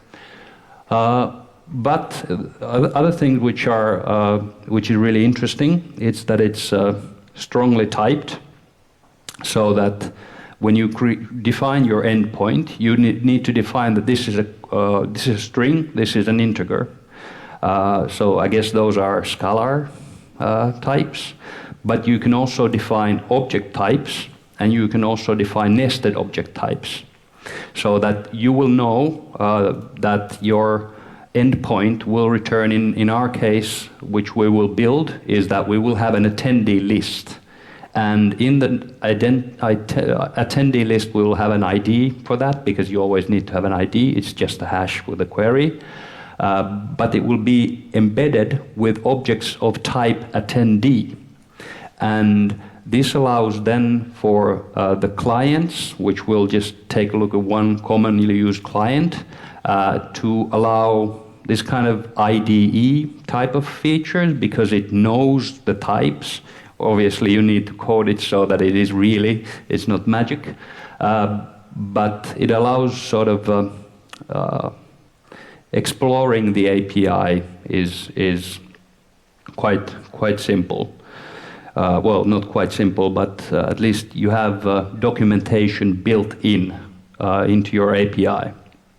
So if we look at this next slide, if you want, you can open this GraphQL hub / playground, but I thought that I would just briefly go through kind of the basics of it. So this is just some kind of a playpen where you have what you see here. This is called GraphQL. So it's a graph, but it has an I in between. This is a client that will use the kind of endpoints, or it's a client application that runs in the browser. So when I do something like, if I do, the query is now empty, but here you can see that it's a post. And this is what I was talking, that there will be no gets, there will be posts. Now it just responded with an error. So anytime you see this, this is the client, and then the actual endpoint is whatever. So the GraphQL is this. What I talked about, the endpoints and the documentation that it provides, the key is that on the first request, let me see if I can find that. So on the first request, when I do, actually let me see, is it this one? No. Yeah. So it actually does a post to our endpoint, and our endpoint sends information on what this API can do. If you normally don't do anything, if you don't use a fancy API like this, that won't be much use. But here you can see the docs button. The docs button will read whatever. We have an easy example where it reads the easy documentation. So it knows that there's a query called GraphQL Hub API. And then there's a mutation. As I said, I haven't done mutations like modifying remote data, so we'll just focus on querying data, because I think that's an area where it's very interesting. So if I click here, then I will see that this GraphQL Hub has these kind of different APIs in the backend. One of them is Giphy. So the Giphy API is for funny GIFs, and the query language is, as I said, it looks like JSON without any values, so just the keys. So it's curly braces, and then using this, I can type Giphy, and you get auto-completion. So if I just execute, it will not give me any values. But if I look deeper into the Giphy API, I can see there's actually a search inside. So I should be able to do a nested search. So in this case, we're doing Giphy, but then, except I don't know how to type curly braces, I guess, except I just did it once. Did I change the path or something? Well, finally some demo effect. No, it's somehow stuck. Maybe that's some, let's see, yeah. So Then you can see that it gives me search. Then I can maybe close this down a bit, and you can prettify it so you can make it more readable. You can pass parameters into the query. So this is the query language that I'm writing. So what I can see is I can do a search. So the search takes as a parameter a query, and I can search for easy, for example. And then let's see, now it executes, and I get values, which are from search. I can see that the result is a Giphy object. So in this case, the Giphy object has an ID, a URL, and then actual, I think, images. But we'll just look a bit closer at the query and the results. So by default, the graphical actually returns IDs, because IDs are required fields, I think, so everything needs to have an ID. But each kind of a field or the query I make, so if I want URLs and not the ID at all, now if I execute this, I will get only the URL. So RESTful endpoints just send you all the data. But GraphQL is so that when you want, I don't know, if I told it I want a cake, then you won't bring me cake and coffee and cognac because I only wanted a cake. But that's sort of one of the things that then it's just one of the things that is very core to kind of understanding it. So I do a post. All of these are posts, nothing like magical in the backend, and this is GraphQL. I have now written a GraphQL query, and you can write GraphQL. There's a lot of complexity in the behind, but anyway, this is the core idea, that instead of you having different endpoints and sending, you can have different endpoints like / something, but the idea here is that you can use this kind of things. So it's nice, but so what?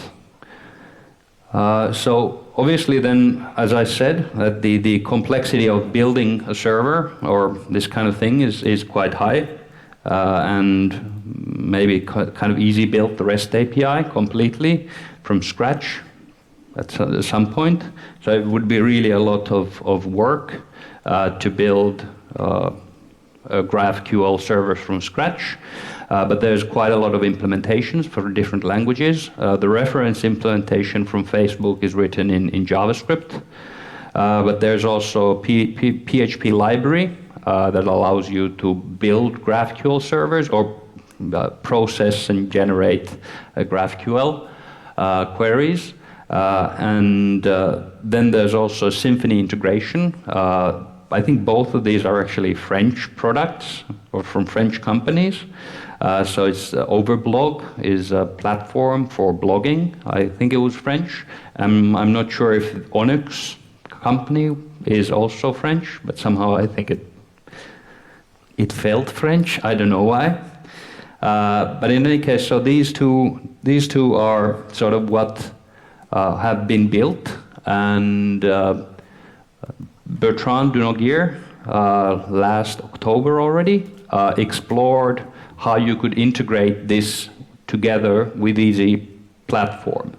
So instead of writing everything from scratch, there's a bundle which integrates the Overblog GraphQL bundle, which then again integrates the other library, but it adds, it's technically a mapper code. It integrates the REST or the Easy public API into these bundles, so that in my experience, for reading, if you just want to create an endpoint or something, you can at least fork it and see that if it works, because there's not like anything, there's no support obviously, it's just some bundle which you can install.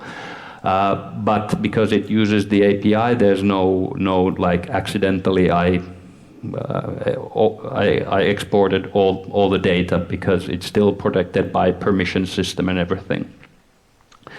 So you can find the bundle here, which is something which I put the installation instructions, but I think if you have installed enough Symfony bundles, you know how it works. You need to copy-paste some things at least until Flex arrives, and do a few things. There's a note that the graphical, the client that the bundle uses, it's actually out of date and it's loaded from an external source, so it doesn't work by default. So you need to have this. But if you now want to do hands-on GraphQL with easy platform, what you should do is check out a branch called JANIT-3 and then run a composer update.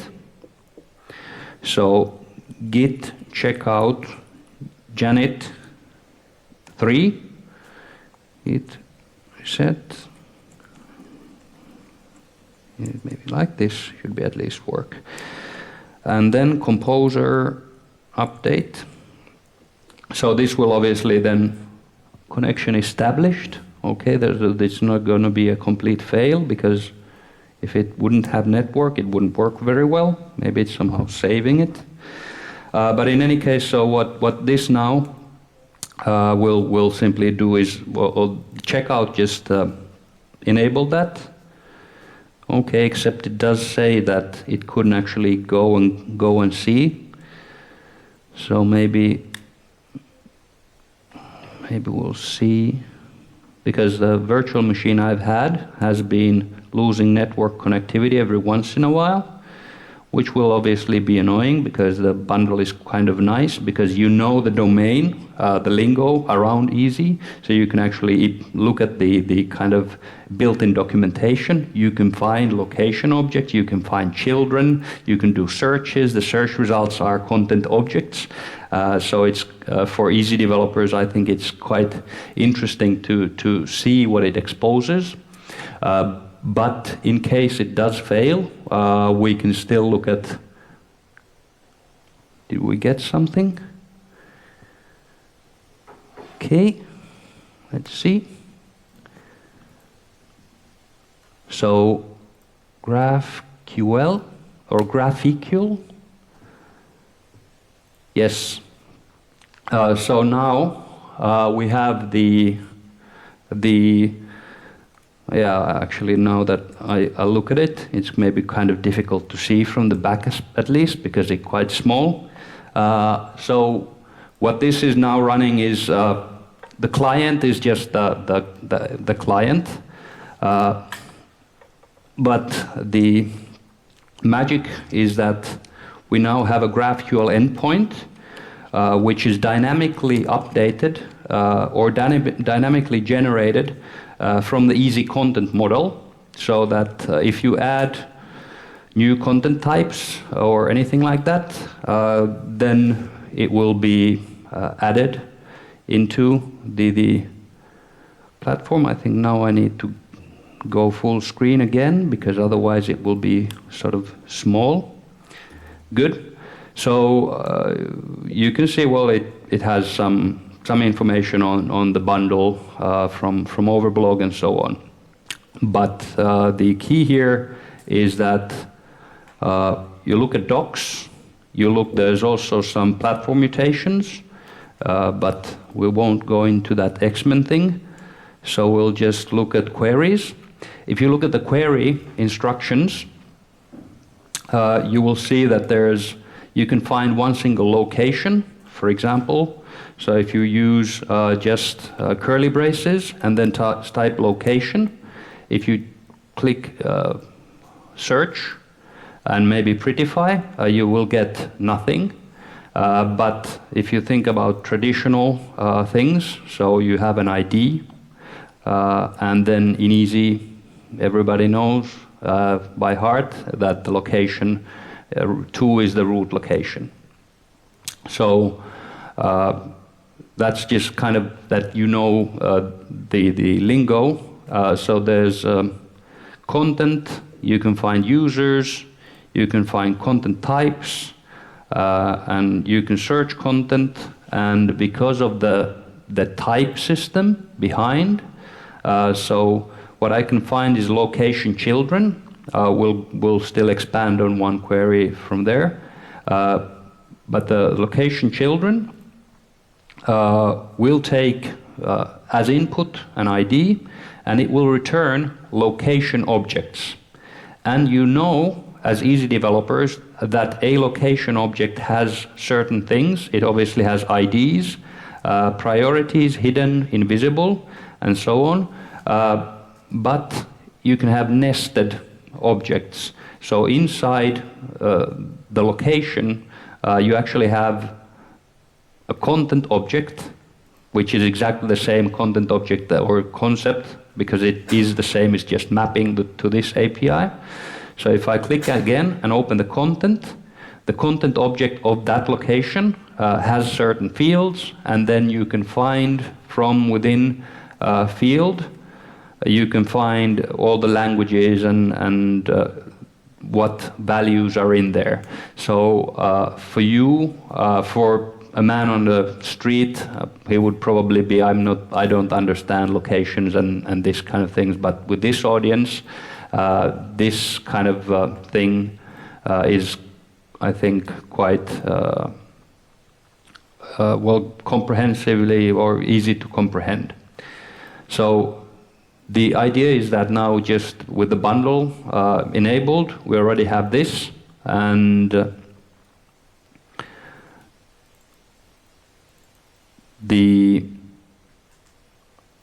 yeah. Okay. What kind of an issues do you have?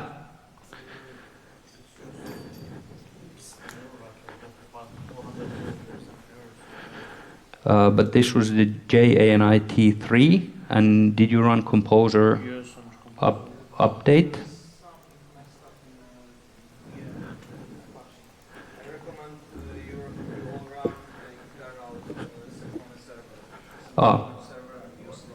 Yeah.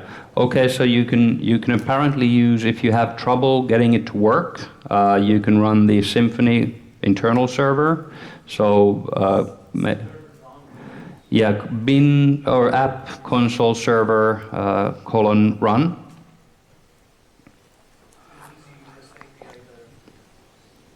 Yeah. So it's in the Easy REST API directory.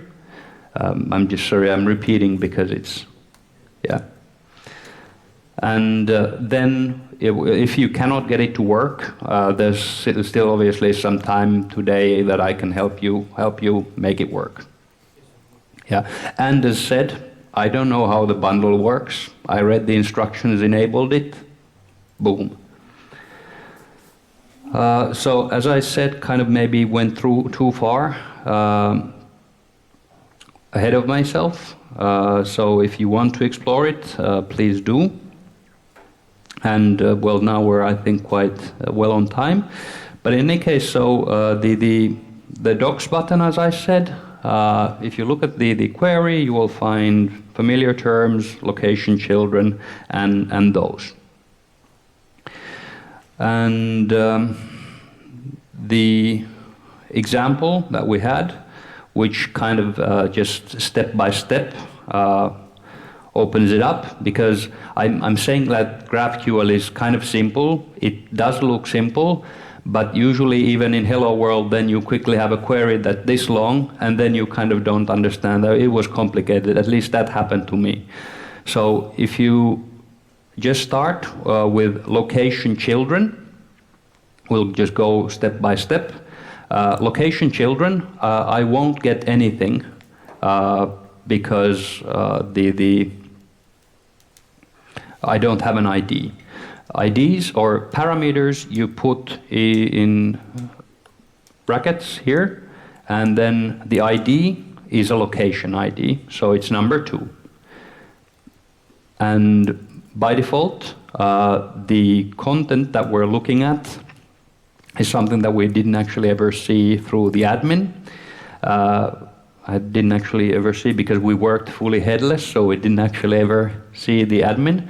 But it's technically individual days, and inside days we have individual sessions. So this is one session that you're in now. So these are the top level days are the top are the days, and then let's see.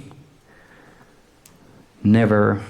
So just to have a more visual idea for all of you, because it's very conceptual maybe, and hide these. So inside here we have day 0, day 1 up to day 4. So if we go and see today, for example, except there was probably at least some demo effect. You had to expect it. But why? Let's see again. Yep, good. But we're actually committing heresy, so it's the, let me see, where is that? Not the, it's here. So extending REST platform, this is one example. So it's a simple tree structure. Good. So what we now have in our GraphQL query, we have the location children, and for them, by default, it returns IDs. So these are, again, because we're getting locations, the location IDs. So the next step is then to get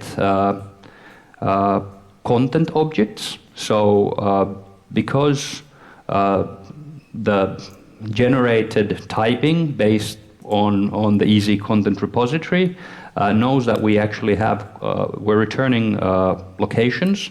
What we can do is content, and then we get content objects.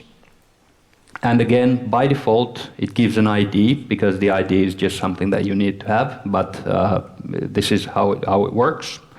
Then, because you all know what the name attribute for easy content is, so it's a generated value, which is always something that you can rely on. So instead of content IDs, we want actually to have the name. We could of course select ID and name, but I will just select name, and it now gives us the names for the day objects. So you can see if you would use a pure REST API, we'd probably get all the parents first, all the parents first, and then start looking. Okay, now we need to have the individual sessions from each day. So you would be looking at potentially a lot of HTTP requests, but because you can embed things in these, or this is kind of where it comes from. So it was originally sort of for mobile networks that the latency even is a big deal. So if you can get a little bit bigger package, then it's a good thing. So to get nested queries again, so we have now here our location, which is ID. But if I want the children of that location, I won't need to do a separate HTTP post, because I can extend my query to have children. So from here I get children. So again, because the children are under query, they are, let's see, location, and then location, and then it should say somewhere here, is it? Yeah, at the end. So it says that children can return locations, so you can do this. So now what we have is children, and then we have just the location IDs. We're not interested in the location IDs for individual sessions. So what we'll want to do is get an individual field value, for example, for these. So if we take a look here, so what we can tap into is get content again internally, and this is kind of where the the complexity value comes in, because you could potentially create something that takes the server down, so the server will need to estimate how complex it will be. Will I execute this? But because this is essentially the same type of item, what I can do is I can get content, and I will drop the ID because I don't want the ID. And again, here I get the object IDs, so I can get the name, for example, and the end result is complete JSON with with one request we get the parent days, or the days and each session. And maybe instead of name, just to expand it, because we're actually have still 35 minutes, you can even get individual fields, because the content definition or content object has that.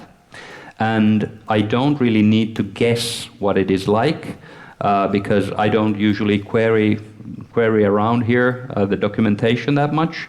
But I can find location, and then this is a location, and it has a content object. This is the content object definition. Inside content objects, you have fields. So what I will want to do is I will get a field. So fields. So now all the individual fields will be returned. For these, I definitely do not want the IDs. So what I can just do is get the values.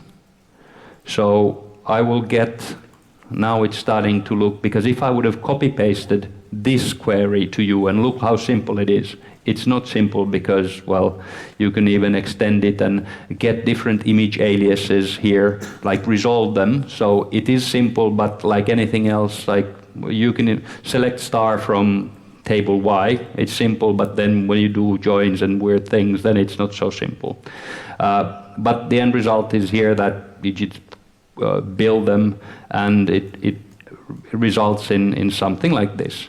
So I think you could even have define which field you want, of course, that you don't need all the fields and so on. And so this, this is actually still one example. So what if we only want the name and the description? I will just copy paste this one. It's expanding on that, but then so that just to make sure that you can also execute this on your own. So here, and then run it. So then maybe have it like this. So what we get is the parent, then individual sessions, and then if we try to find this session, which was let's see, so rest, maybe it doesn't work, or but in any case, so this is why it uses the internal API. If you look at the source code, the source code is full of extensions to the GraphQL bundle, which has nothing to do with easy. So, but you can see it's very feature complete for reads, because, and there's, well, not to say that there's no dangers, but if you want to make an application, you could as well use this. The advantage obviously here is that if, in addition to the application that we built now, the summer camp, what you could possibly do is have a query that will result in everything you need for one page in one single request, and you don't need to necessarily build a special endpoint for it. But that said, there's all kind of things and complexities here, and I'm not saying that you will use this and you will be forever somehow happy, but I was kind of impressed by how well it works, and so on. So, do you have any questions at this point? Yeah. Well, because it's JSON. It's JSON, so you technically could even use it as exports. Like, well, it's an API, so you could do it. So you could import and export and so on. Obviously, then if you just need to also remember then that This documentation thing is open to everybody by default, so if you just make queries and it exposes everything, then it might be difficult. So if you would need, in actually the next point, which is kind of going through what Bertrand did, but on the same thing as we did for doctrine entities.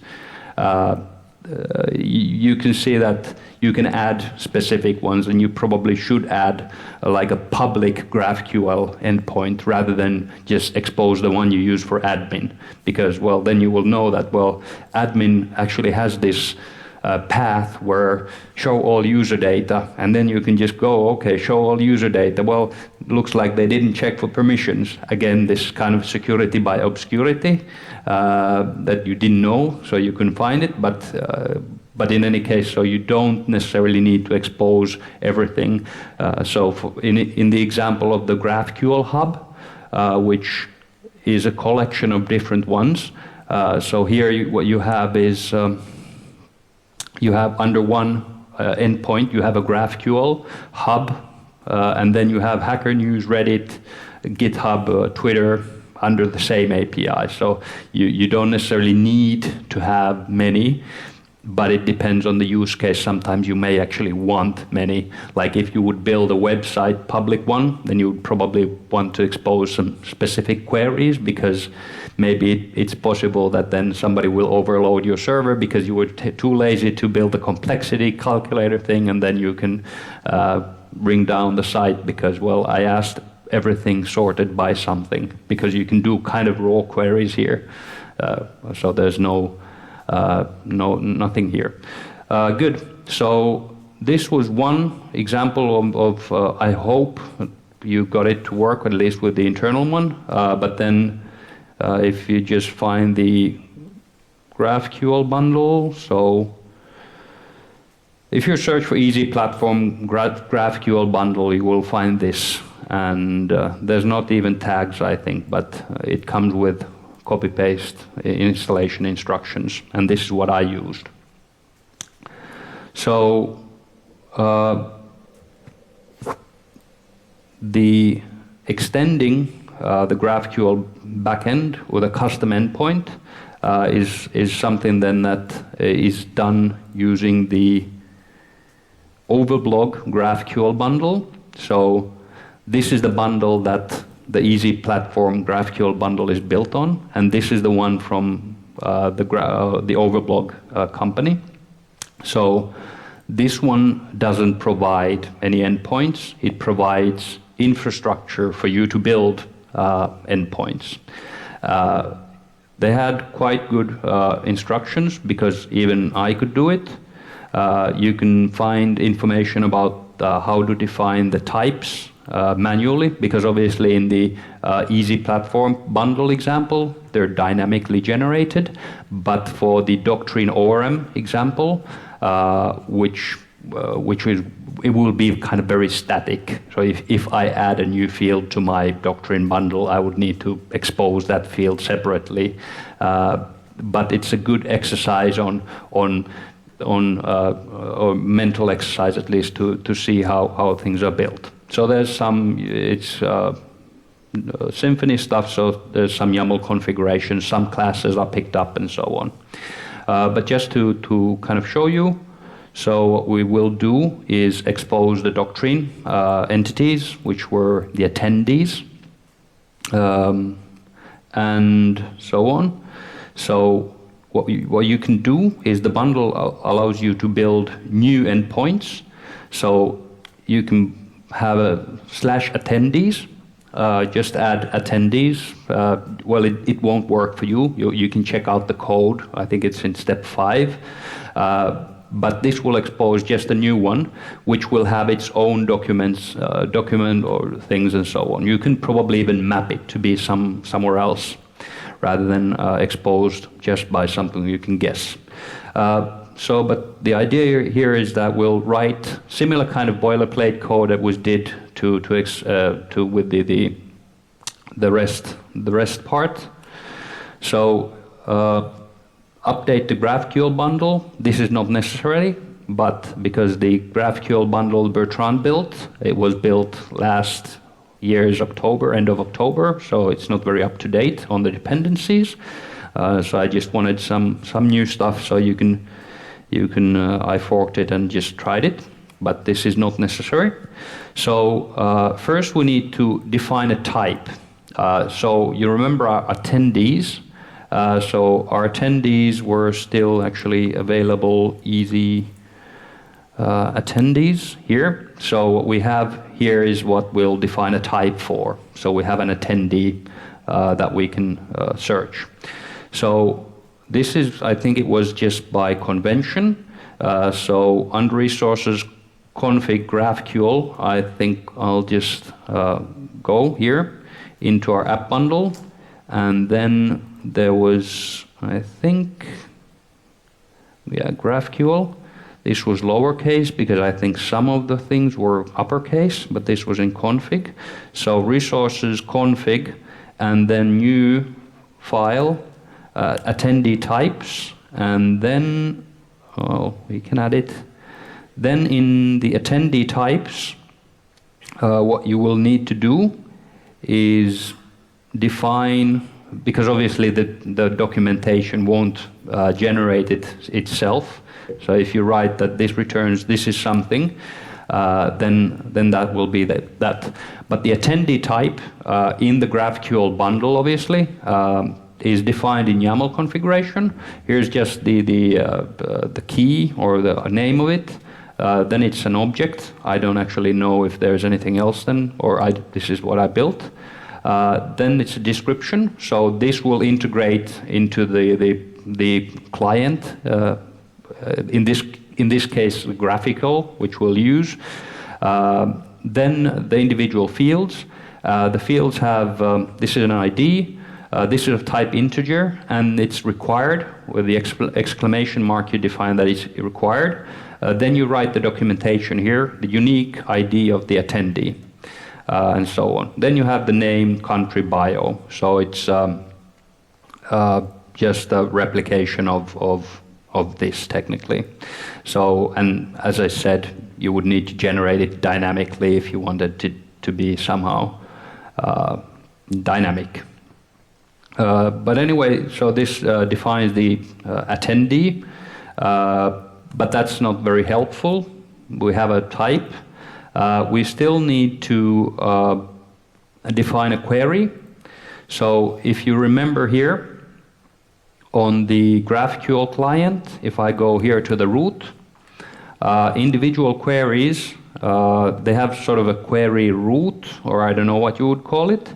So root types, so at the root of your API, you actually have the query type, and then that contains like sub queries. So it's usually like queries and mutations. But in the case of the hub, you had many root queries. So we'll add this one. This one was again YAML configuration. This was placed in the same location, so GraphQL. And in GraphQL, then I will create query types YAML. And the query types YAML, if I can only learn to copy paste. So it just defines that it's attendee ORM repository description. Then what we have here is individual queries. So what we will first add is a query that allows you to find one attendee by ID. So you need to know the IDs, but because we want to later embed this type into the list, that's why we're having it. This is similar in concept to the visitor, object visitor in the REST.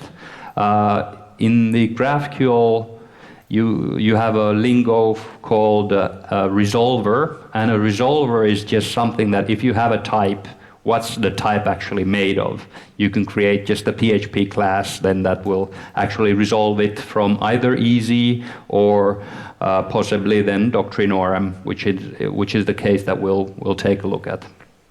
So the resolver is the one where your logic is, and where kind of you then do the hard lifting of whatever you want. Then finally, the GraphQL /attendees endpoint, we need to still register that. So this will make them also separate, so you cannot use embedded queries from other endpoints, so they're sandboxed separately. But now we can see the attendees is still returning an error that it could not find an attendees schema.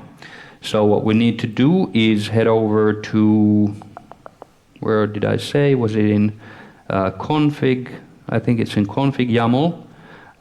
So here, it might be difficult to see, but it wasn't maybe for me very clear, even by just looking at it, that to register new endpoints, this one is the default, but if I add easy and then indent, I guess I could just indent by one, but that's just me. Let's see. Now this is called easy, and I think the first one is default because it even works without defining any kind of other one there. But then what you can do is register another one. So I should have some copy-paste stuff here, hopefully. Yeah. So the attendees is another endpoint that we want. Maybe if it was your public site that you're building a headless site, you could build this. Or call it something which would have queries specific to your site and call it public endpoint. But this is attendees, so attendees is what we'll call it, and then that should make it attendees. That should make it available, and we'll want to expose a query which was our root query type. So underneath in the query types YAML, we registered that one. So it should be attendees query. Let's see. So it's attendees query, and I think there was some conventions that helped pick it up. Anyway, so let's see now. We had some errors here. So if we now load, we don't get an error at least, which is good. If we try to execute this old, previous one, that won't work.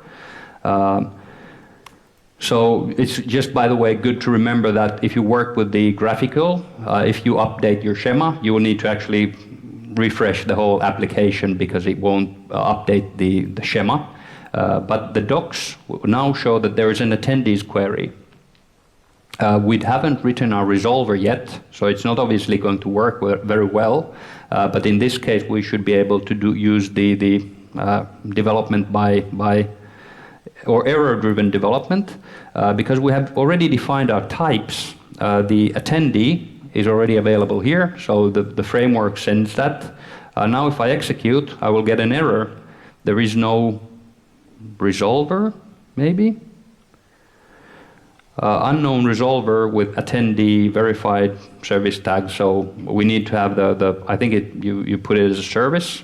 I think now we have 15 minutes, so we should be able to finish it, but I need to hurry.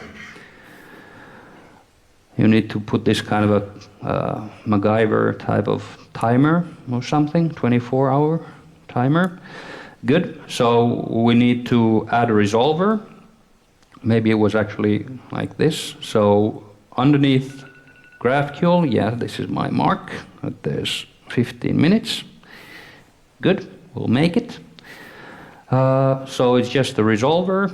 This one was, again, I struggled a little bit with Mac and the case insensitivity, but you're not interested in my stupid stories, so I'll just build this one, file, and GraphQL resolver, attendee resolver, and the attendee resolver. This is also a bit difficult to copy paste from, but it can, let's see, should be, and then I need one curly brace.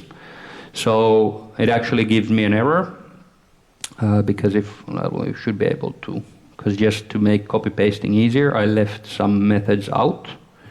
And if I use here, or actually execute this one, it requires implementations of those solution complexity calculator things. So maybe did I mess something up? Is it not working at all? It is, but it's not working here. Okay. Unknown resolver with alias. Okay. Maybe actually I stepped a bit, so I need to jump back here and then actually register the resolver with a tag. I jumped too far. But again, if I remember correctly, this wasn't, it will copy paste the whole document annoyingly, so I need to tweak. So in services, and again, here we have the easy part, so you can kind of see the similarities, that they are both a framework for some kind of API building. So now we register this one. And I was running at least in the development mode on my machine, so that should hopefully help. And then execute. Okay, it seems that it's failing, but this one was probably the error I was expecting. So yeah, the class, the resolver class, has a few of those. So attendee resolver. So I will implement the methods. So generate and then implement methods. Here are some magic, so you can add different solutions probably for, if I have over 100,000, then maybe it would use something else. It's built for things that I don't understand, but I'm sure if you have the time, you'll be able to look into it. But now, this works. This works because I need to define an ID, I think, here. So I need to define an ID of one attendee. So one attendee, and I will select number 1, yes. And because the endpoint that we have is I can search for name, and then I can search for bio, and now we have our GraphQL endpoint, which resolves from the backend. So that is what the libraries are doing together. But then still the final step, which will take in 13 minutes, is that we actually, to make it useful, we want a list of like the original dump, like this. But I guess you could just write a list and then define many, but I wanted actually to embed more objects, because then that will allow interesting things. So here we go back to the very repetitive things. So what we need is, we have now an attendee. The order is not the same, but don't mind that. So in addition to attendee, what we will need to build is attendee resolver. Maybe, let's see, maybe I'll check out if it doesn't work. So anyway, we'll need an attendee resolver. No, this was wrong, probably. Yeah, because I copy pasted this. It was wrong. So I was kind of mystified by why would I have that. But that's what you get for working late nights. Good. So what we need to define is a type. This makes more sense. Forget everything you heard. So what we need to define is a type. So we need to define a list of items instead of a single item. So what we'll go is we'll head over to resources config GraphQL. And here what we'll create is an attendee list types.yaml. And this will then be our list type. So the list type is more simple. It says that it's a query to return list of attendees. And here we have a string that's required. Our ID will be a hash of things. But the attendees is actually the interesting part. It's square brackets and attendee in capitals. So it's an array of attendee objects. So that's what it's gonna be. I wonder, did I miss the resolver, or was the resolver coming back later? Well, let's see. Yeah. So then I need to define the query. So to register it into the root, I need to add in attendees query, so it's on the same level as finding a single attendee, and this will allow us to write attendee list, and then its type is attendee list type, which is registered here. It does take a limit, but the example won't use it, but it's just to show how you can define identifiers or something, so you could do searches or something. And again, we need a resolver to actually figure out the actual value of things. And then this is again attendee list resolver. So under resolver, we need a PHP GraphQL resolver. We need a resolver that will resolve a list of attendees. So if we put this one here, good. And this one is pretty straight up copy pasting.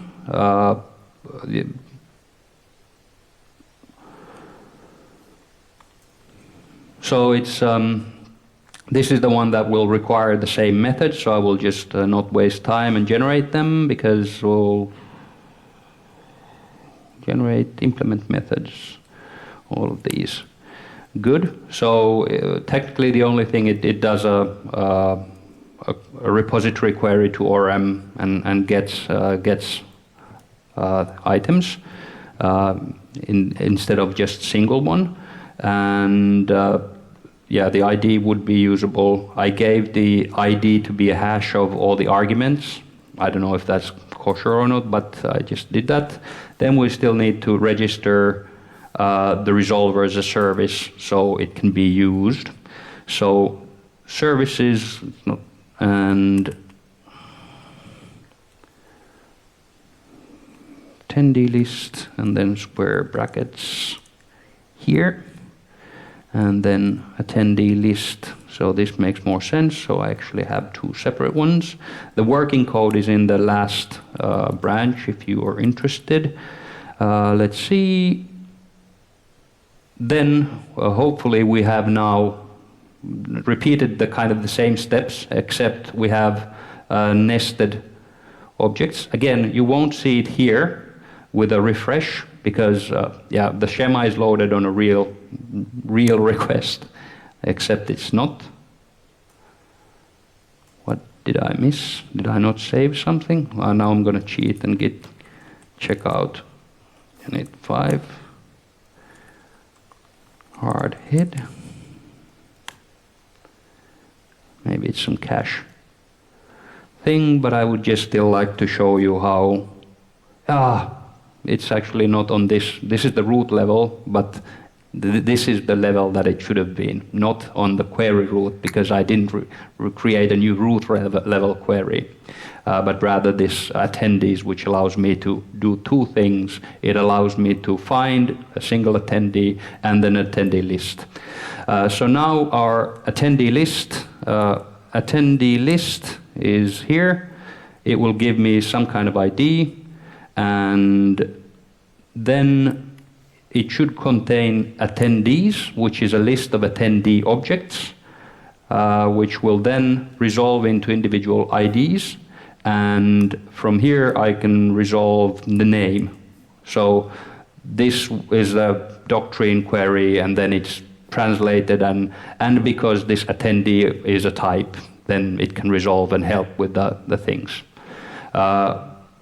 That's some more information. As I said, there's some few different implementations of GraphQL for PHP and a lot of other languages. There's also a lot of clients which allow you to do many of them crazy caching things, but you can just post queries and get results you don't need all of that necessarily. Good, 5 minutes. Any questions? Any comments? We managed to do things at least. Are you more confused than when you started with? Good. Well, anyway, the next questions, if you have any questions any time tonight, as said, my hands-on practice, which is limited, but this is what I know about GraphQL and REST API extension. So thank you, and enjoy the rest of the evening. The next talk is in 5 minutes, so if you need to go for a cigarette, I think you should go right away. Good, thank you.